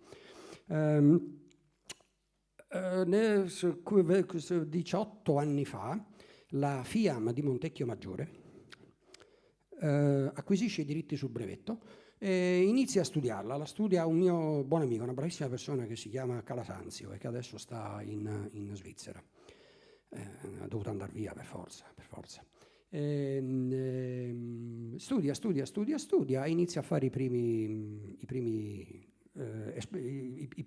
prototipi. Va bene, cosa c'hanno di buono le batterie al sale? Le batterie al sale hanno 4 cose buone e una che diciamo può essere buona o cattiva secondo come la usi, mettiamola così. Va bene, le batterie al sale hanno le 4 cose buone che hanno sono che hanno una densità sapete cos'è la densità di energia? Quando io stocco una quantità di energia ci sono 2 valori importanti, in quanto volume la stocco e in quanto peso la stocco. Una si chiama densità di energia volumetrica, l'altra densità di energia di massa, va bene? Ovviamente più alti sono questi valori migliore è il sistema perché in poco spazio e con poco peso immagazzino tanta energia. Bene, le batterie al sale rendono dal 15 al 20% di una batteria al litio, va bene? Con 2 piccole differenze, 2 piccoline. Sono costituiti da materiali, in questo caso nickel e cloruro di sodio, ma se ne svilupperanno le altre. Il nickel è vado a memoria, mi sembra il 4º metallo più diffuso nel mondo, quindi tutto è meno che raro, va bene? In più è riutilizzabile all'infinito, va bene? Il cloruro di sodio, insomma, è difficile che andiamo in shortage, come dicono quelli, cioè in mancanza. Vabbè, a meno che Bill Gates non copre anche il mare, dopo aver calato la vela per non far arrivare il sole, copre anche il mare, è difficile andare in mancanza di cloruro di sodio. E la batteria al sale, se io provo a incendiarla, cioè io vado lì con un lanciafiamme, no? Entro dentro uno stoccaggio di batteria al sale con un lanciafiamme e ci do dentro. Sapete cosa succede? Che si spegne l'incendio. Perché il nickel non brucia e il cloruro di sodio meno che meno. Provate col litio, divertitevi. Provate col litio. Io aspetto solo, Dio proteggici che non succeda mai, che una Tesla che ha perso il controllo finisca in un posto pericoloso. e i vigili del fuoco accorrano, si guardino e dicono: sai che ti dico? Lasciala bruciare, non c'è un cazzo da fare, non c'è niente da fare. A tutt'oggi sfido chiunque fa antincendio a dimostrare non esiste una procedura normativa unificata accettata in tutto il mondo per l'estinzione degli accumulatori al litio. E la nostra elettrificazione del futuro è basata sul litio. Ho citato la ragione più stupida per essere contrari all'elettrificazione dei trasporti. La più intelligente è che, la dico subito così la chiudiamo, è che fatto 100 il petrolio che va in combustibili da trazione, fatto 100, sapete quanto di questo petrolio quanto va in automobili? Secondo voi, su 100 di petrolio che va in combustibili da trazione, quanto va in automobili nel mondo?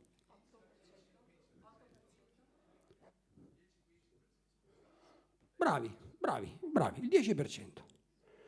Mi spiegate come faccio a elettrificare una nave cargo?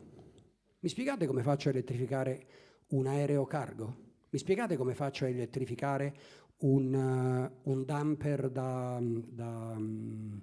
cava? Mi spiegate come faccio a elettrificare un tir da 900 cavalli? Come lo elettrifico? Cosa faccio? Il tir porta le batterie?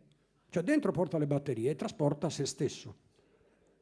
Ma insomma, io non ce l'ho con i giornalisti, si sa cosa sono, vabbè. Io ce l'ho con i miei colleghi e con i periti elettrotecnici che non insorgono dicendo: ma che cazzo state dicendo? Non sta in piedi sta roba, da nessun punto di vista. Non parlerò neanche dei flussi di conversione di energia, a partire dalla energia primaria fino all'energia delle ruote. Che cosa succede se fai la strada dell'elettrico o la strada del diesel? Vi posso dire una cosa, così mi arrestano, tanto già ci sono, ve la dico. Avete un vecchio diesel Euro 4? Tenetevelo stretto, il miglior motore del mondo.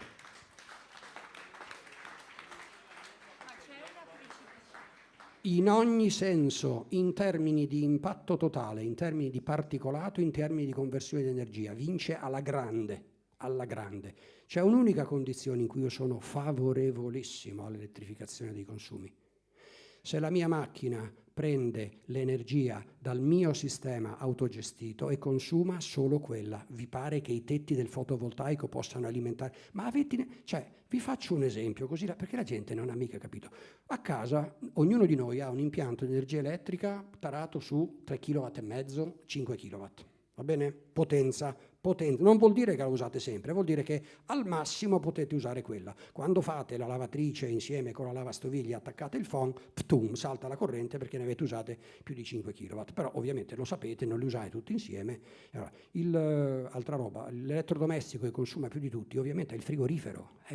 Non perché consuma tanto, ma perché funziona 24 ore al giorno, tutti i giorni, per tutto l'anno. Banalità. Bene, ok. Io quindi ho 3,5 kW, 5 kW impegnati e penso che il mio problema siano quindi 5 kW dell'energia elettrica. No? Il tubo del gas metano, guardate la potenza termica della vostra caldaia. Quando è poco sono 25, 27, 30, 40 kW, cioè 10 volte la potenza elettrica. E voi pensate che il problema è l'elettricità nelle case? Tutti dicono, ma io ho la pompa di calore. Bene, la pompa di calore c'ha un COP 4, va bene? Quindi invece di dover produrre i 15, i 16 kW della caldaia, ne deve produrre solo altri 4.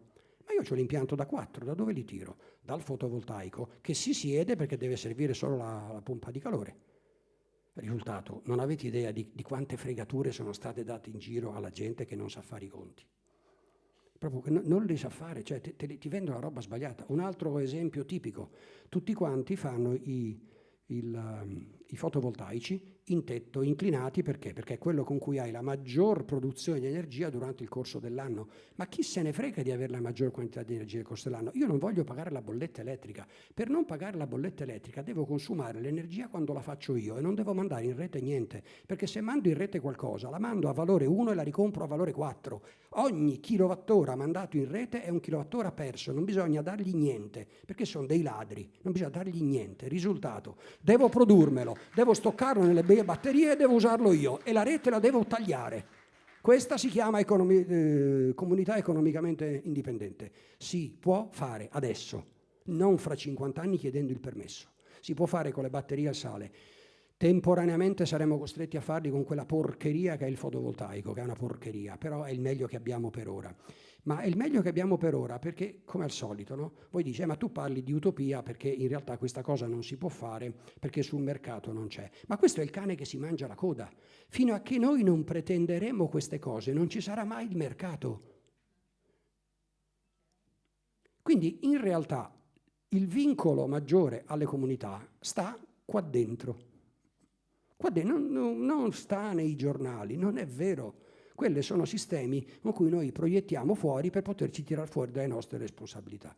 Ma noi siamo creatori. Creatori siamo. E allora creiamo. Tutto qua.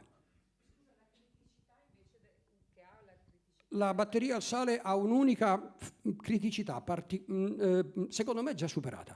La batteria al sale per funzionare deve stare a 270 gradi centigradi, va bene? Ma voi non vi preoccupate, lei ci si porta da sola e nei casi viene venduta già con contenitori che la isolano completamente, ma attenzione, 270, mi spiego, il ferro da stiro, quando lo tocchi sotto, se lo lasci andare, arriva a 300 senza problemi, infatti brucia tutto, brucia il legno, brucia se lo lasci. Va bene, quindi non vi preoccupate, la temperatura di per sé non è un problema. In più c'è un vantaggio grosso, innanzitutto ci va da solo in temperatura e da quel regime torna indietro da solo, quindi non ho bisogno di fare nient'altro. La temperatura non lo può far scoppiare, non lo può far gonfiare, non crea emissioni, non crea innesco di incendio, va bene? Per cui anche questa è parzialmente... Uno potrebbe dire, ma a 270 gradi, accidenti, mi brucia casa. No, perché siccome ne ha bisogno lui per rimanere in funzione, se prova ad abbassarsi, se lo succhia da solo, non esce da lì. È una specie di centrale che il sistema fa per mantenere se stesso, va bene? Per cui una volta che te lo danno nel suo container isolato, la batteria al sale ha un altro gran difetto, un enorme difetto, colossale. Le migliori batterie, trazione, che sono quelle dei muletti, barra profonda, gel, quelle le costruivo, quindi le conoscevo proprio bene, quando va bene fanno 5.000 cicli, 6.000 cicli, sono già gran batterie. Se fai un ciclo al giorno, fai anche 2 cicli, i muletti fai anche 2 cicli al giorno, addirittura anche 3 cicli al giorno, dipende quanto li utilizzi. Comunque facciamo finta che ne fai uno al giorno, sono 360, sono 10 anni, va bene? Più o meno sono 10 anni di cosa. Le batterie al sale hanno fatto le prove, sono arrivati a 35.000 e hanno ancora il difetto che vogliono ancora andare. In genere il DOD, il defeat of deficiency, è la data oltre la quale va sotto una certa efficienza, mi sembra 80% è il DOD delle batterie, quindi si considera che ha finito di ciclare quando a parità di energia data in carica, in scarica mi dà meno dell'85% del valore iniziale. Sono arrivati a 35.000 cicli e non gli si piegano le gambe. Quindi appunto, come dicevo prima, ha 3 difetti enormi, costa poco, non inquina, è sicuro, dura una vita, va malissimo, cancellare. Direi che come illustrazione di quello che io so è finita. Lo ripeto, di tecnologie che vengono avanti ce ne sono sterminate, non c'è tempo di starci dietro. E l'Italia è piena di piccoli e medi artigiani che stanno facendo miracoli, tanto bravi siamo. Piena zeppa, ce n'è quanti ne volete. Solo che non vanno in televisione, non se li fila nessuno, sì, non capisce un cacchio, quello, eccetera. Magari ci saranno anche i cialtroni, cioè in tutto ci sono i cialtroni, ma è pieno di gente che le robe le fa e le dimostra seriamente, non come gli scienziati in televisione, che... Allora, innanzitutto scienziato è colui che ha fatto una scoperta. Io vorrei sapere che scoperta avrebbero fatto sti scienziati. La definizione di scienziato è colui che ha fatto una scoperta. Se non hai fatto una scoperta non sei uno scienziato. Sei un professore, sei un luminare, ma non sei uno scienziato. Lo scienziato è colui che ha fatto una scoperta. Per esempio. Vabbè, io direi che più o meno abbiamo concluso. Se ci sono domande, ok? Io non ho fatto niente. Quel che funziona perché il dominio di coerenza lo ha fatto per me. E non è un modo di fare il falso modesto, è una convinzione profonda. Quando io sono in queste condizioni, io la conferenza non la preparo, perché la pompate voi, siete voi a pomparla, io non la preparo.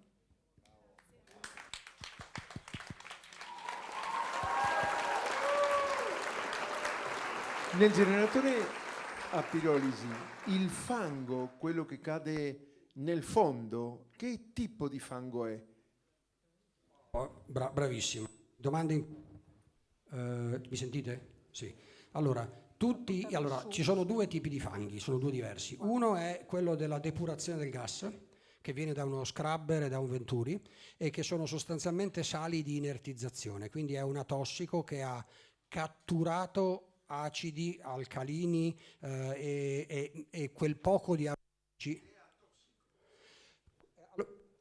Allora, attenzione. Meglio. No, piano.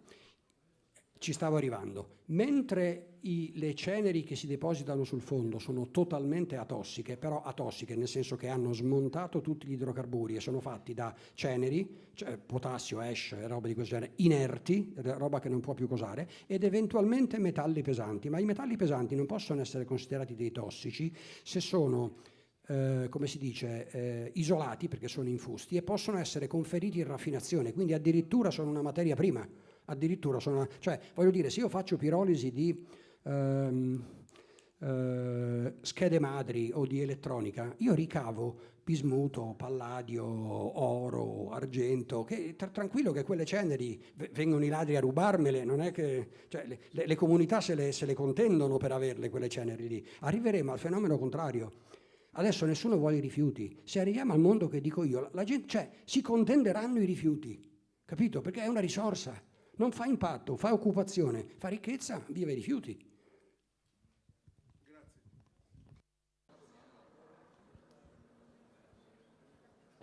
Buonasera. Prima aveva parlato di Majorana. Cosa ci può dire della macchina di Majorana? Di serio niente, io di serio non posso dire niente perché non l'ho toccata, non l'ho vista e ho avuto l'onore di parlare con Rovelli, con Pellizza una volta e con Rino De Tomaso, che è il giornalista che ha ricostruito l'intera storia fin dall'inizio, va bene? Rino è un amico, ci ho parlato tanto. Cosa c'è che... mi dispiace, non posso dire niente, non posso dire nulla.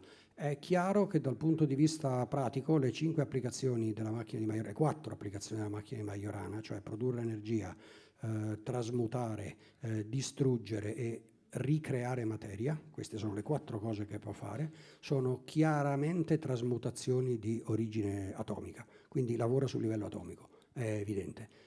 Se c'è, se funziona, se cosa. Non c'è, ci sono molte ragioni di... Allora, mettiamola così, ragioniamo al contrario, io vado sempre in controfattuale. Facciamo che è una bufala, no? Che non esiste, sono tutte scemenze. Perché i servizi segreti di tutto il mondo l'hanno sequestrata 27 volte se è una scemenza? Ecco, questo io cerco sempre di lavorare, siccome ho dovuto lavorare in tecnologia, il mio lavoro è intervenire quando le cose non funzionano. Quindi io parto dall'assunto che non funzionano e devo capire perché non funzionano. E un sacco di volte ti accorgi che non funzionano non perché i macchinari non vanno, ma perché non li stanno usando bene, avevano staccato la spina, non avevano istruzione, eccetera, eccetera. Per cui il focus era sul macchinario, ma col cavolo che era il macchinario il problema, non era il macchinario, erano gli uomini intorno, o la volontà di usarla. E la domanda che mi faccio è se è una bufala, perché non lo dimostrano? Cioè, ne costruiscono una, la mettiamo in piazza, è una bufala e non fa un cazzo, la accendiamo e non accende manco la sigaretta, quindi è una bufala ed è finita. Okay. Punto. C'è un'altra domanda? Un'altra domanda e dopo chiudiamo perché dobbiamo anche... Scusa.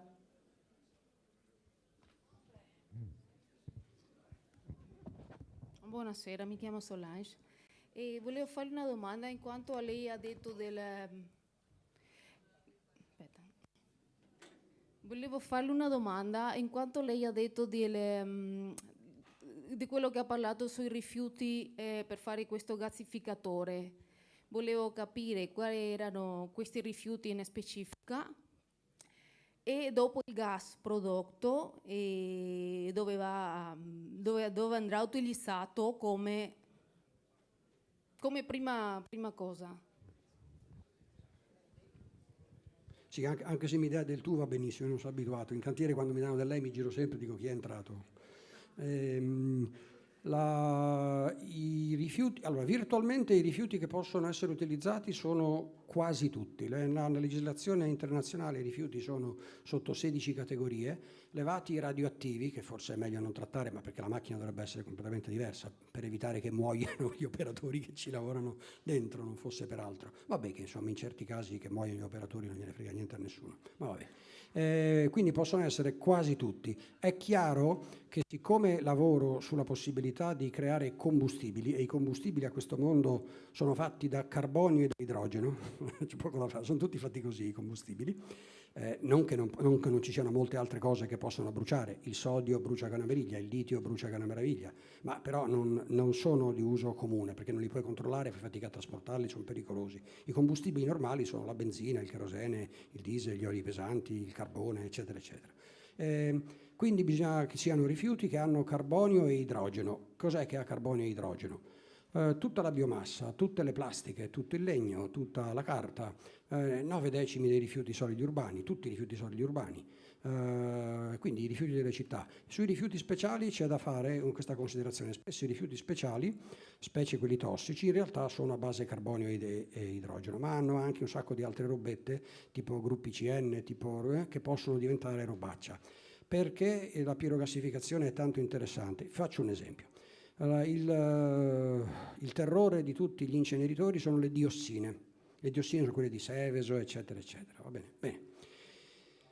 Perché io sono piuttosto fiducioso di questo impianto. Se voi mi conferite un fusto, i fusti sono da 200 litri, i fusti industriali, mi pare, il classico fusto è 200 litri. Se voi mi conferite 200 litri un fusto pieno di diossina, proprio di diossina pura, così, e la porti in un qualsiasi inceneritore del mondo, chiamano la polizia, ti arrestano, sei morto se fai una roba di questo genere. Io vi assicuro, la diossina noi la possiamo buttare dentro un pirolizzatore tal quale e la smonta completamente ed esce metano, monossido di carbonio, idrogeno, presumibilmente un po' di rame catalizzatore, per forza, anzi dove non c'è rame non si fa diossina, è impossibile. E fine della questione. Quindi i combustibili che possono andare in pirolisi sono quasi tutti, basta che abbiano un po' di carbonio. È chiaro che se gli metto vetro, se gli metto sabbia, se gli metto silice non funziona, perché la silice non fa combustibili. Questo a livello di ciò che posso usare. Quindi tutti i rifiuti normali, quasi tutti i rifiuti normali. Dove va a finire il gas? Il gas è il risultato finale. Se vogliamo, la pirolisi finisce col gas. Dobbiamo decidere cosa ci facciamo col gas. Allora, se fossimo bravi, il gas verrebbe usato in celle a combustibile.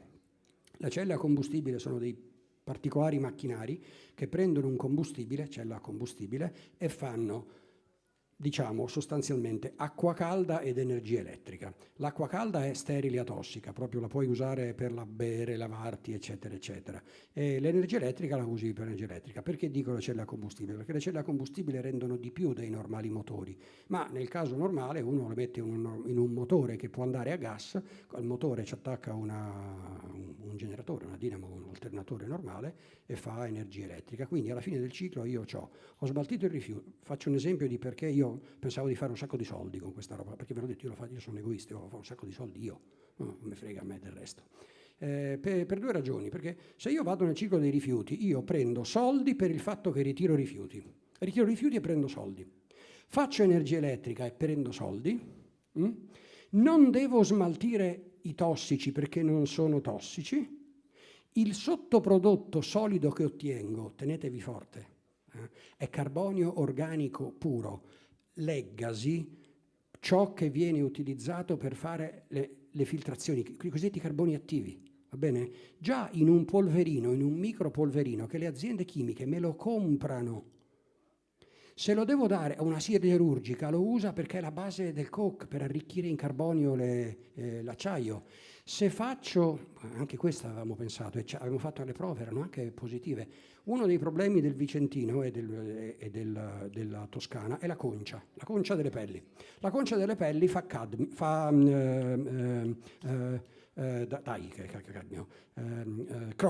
cromo esavalente. Cromo esavalente e pentavalente. Il trivalente non è così pericoloso, l'esavalente è una bestia terribile. Benissimo, io faccio pirolisi di sottoprodotti degli scarti, dei bottali, il grassello, queste robe lì che sono stracarichi di cromo, va bene?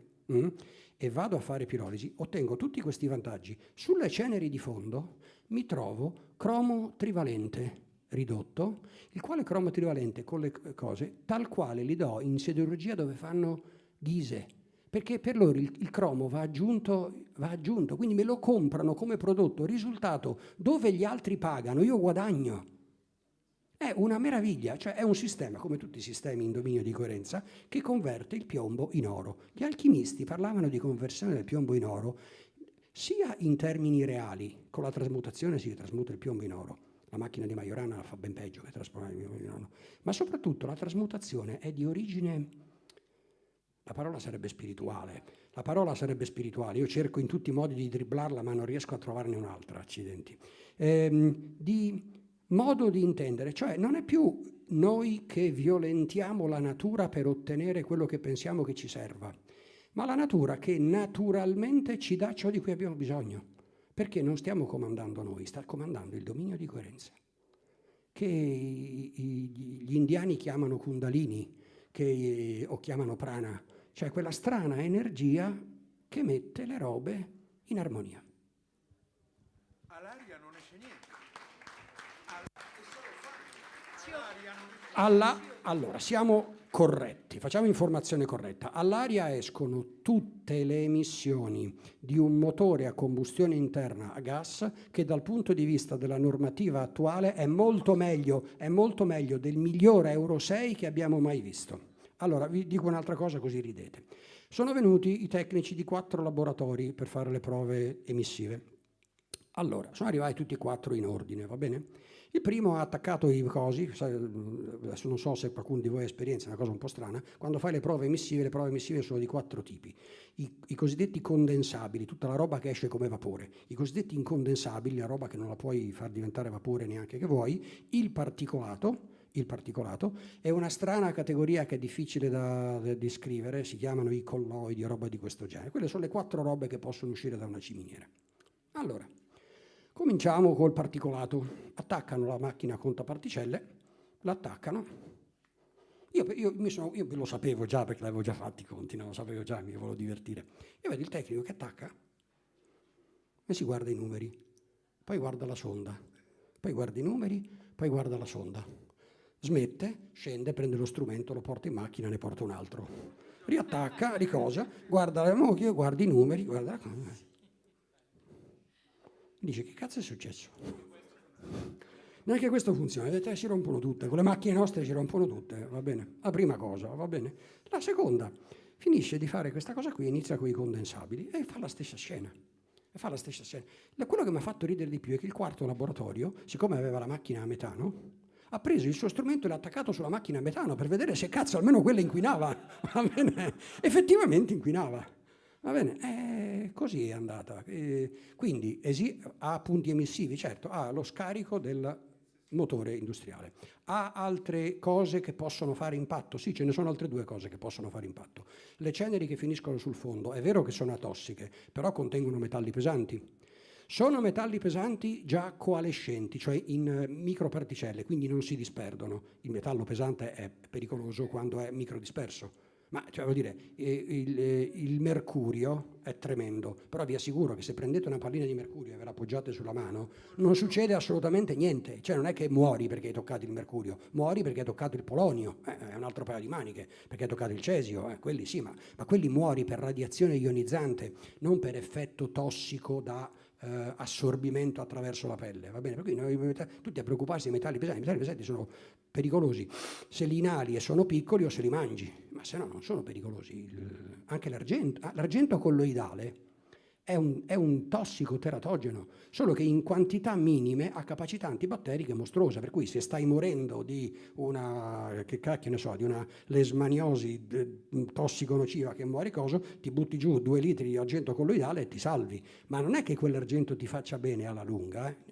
Nessun metallo pesante fa bene, no? Cioè non siamo fatti per i metalli pesanti. Quei pochi metalli che abbiamo li abbiamo in forma catalizzata e in numero di ossidazione altissimo, quei pochi che abbiamo dentro di noi, e vengono usati con attenzione. Cioè, questo per dirvi che io sono rimasto stupefatto, perché a livello di impatto veramente non c'è niente.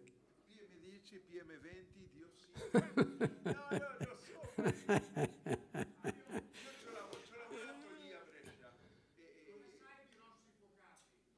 Che cosa so io? Poco. Allora, mettiamolo così, di Focardi so.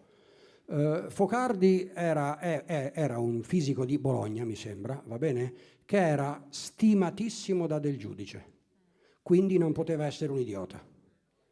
Punto. E non poteva essere un cialtrone, uno che si faceva fregare. Non lo fregavi neanche che voleva. Se uno come Focardi è andato dietro a Rossi è un personaggio ambiguo, che ha avuto traccheggiamenti, però non si può mai dire nella vita, uno può anche averne sbagliate tante nel passato e farne una giusta, può capitare, capita a un sacco di gente. Quindi io di Rossi non so che dire, sicuramente uno spregiudicato, sicuramente uno coraggioso, uno grintoso, uno tosto. Focardi no, però Focardi è un signor scienziato, e se Focardi ci aveva visto dentro qualcosa, una LNR, come li chiamano adesso, si chiama fusione fredda, per Dio si chiama fusione fredda. Focardi era il fisico di appoggio che ha seguito l'intero iter e ne ha validato le prove sperimentali. Del famoso ICAT, che io ne avevo prenotato uno nel 2012, che poi Rossi è andato in America e si sono perse le tracce. Dicono che collabori con i militari, però non lo so. Vabbè, ma che il filmato che vi ho fatto vedere prima del rapporto 41, l'unica cosa che non mi è piaciuta è che è un po' ingeneroso con Rubbia. Perché? Perché lo fa apparire come il paraculo che li ha traditi. Non è andata così. Rubbia non li ha traditi, Rubbia gli ha salvato la vita. È diverso. Allora, oramai si può dire, tanto oramai si può dire, tanto è chiaro che non la facciamo. Allora, Rubbia è venuto un giorno e ha preso Roberto Germano, l'amico mio, l'ha preso sotto la gamba, ha preso Emilio Del Giudice e ha detto andiamo a farci una passeggiata, ed era in una macchina con altre 3 macchine dietro, tutti vestiti di nero, ma non erano becchini, o forse sì, non lo so. Va bene? Li hanno portati in un posto isolato e Rubbia se li ha presi sotto braccio e gli ha detto ragazzi, lo sapete che io vi voglio bene, no? Lo sapete che io vi voglio tanto bene. Lasciate stare, ascoltate me, lasciate stare, non è cosa. Ma del resto, questa è la domanda che si fanno tutti, è la domanda di Prometeo alla fine, se ci pensate. Allora l'azienda di Roberto Germano si chiama Promete. Prometeo ed Ermeteo sono figure, la mitologia greca andrebbe studiata nei dettagli, perché contiene già quasi tutto quello che ci serve, si potrebbe non studiare il resto addirittura. Va bene? Prometeo che cosa fa? Prometeo porta il fuoco agli uomini, cioè porta la conoscenza agli uomini, va bene? E la paga come? La paga per tutta l'eternità. Allora, parrebbe che portare la conoscenza agli uomini non porti bene, non sia un grande affare, no? Allora, abbiamo proprio bisogno di eroe, abbiamo proprio bisogno che qualcuno si immoli per noi all'infinito. Ma perché dovrebbe immolarsi per noi se noi non ci immoleremo per nessuno? Ma uno si stuferà anche di fare l'eroe a un certo punto, no? Rubbia si è stufato di fare l'eroe e io posso dargli torto? No, perché avrei fatto lo stesso al posto suo. Ecco, è l'unica cosa che non mi è piaciuta di quello, perché bisogna dire, quando l'hanno girato era fresca, quindi loro erano ancora incazzati neri e quindi si capisce. Secondo me adesso, io con Roberto ci ho ripensato e Roberto mi ha detto in maniera chiara che Rubbia è un amico, ci ha salvato la vita. Signori, vogliamo terminare qui? Grazie a tutti voi per essere state presenti, anche per la pazienza di essere rimasti fino a quest'ora, e grazie ancora a Fabio. E vi aspettiamo per il prossimo 13.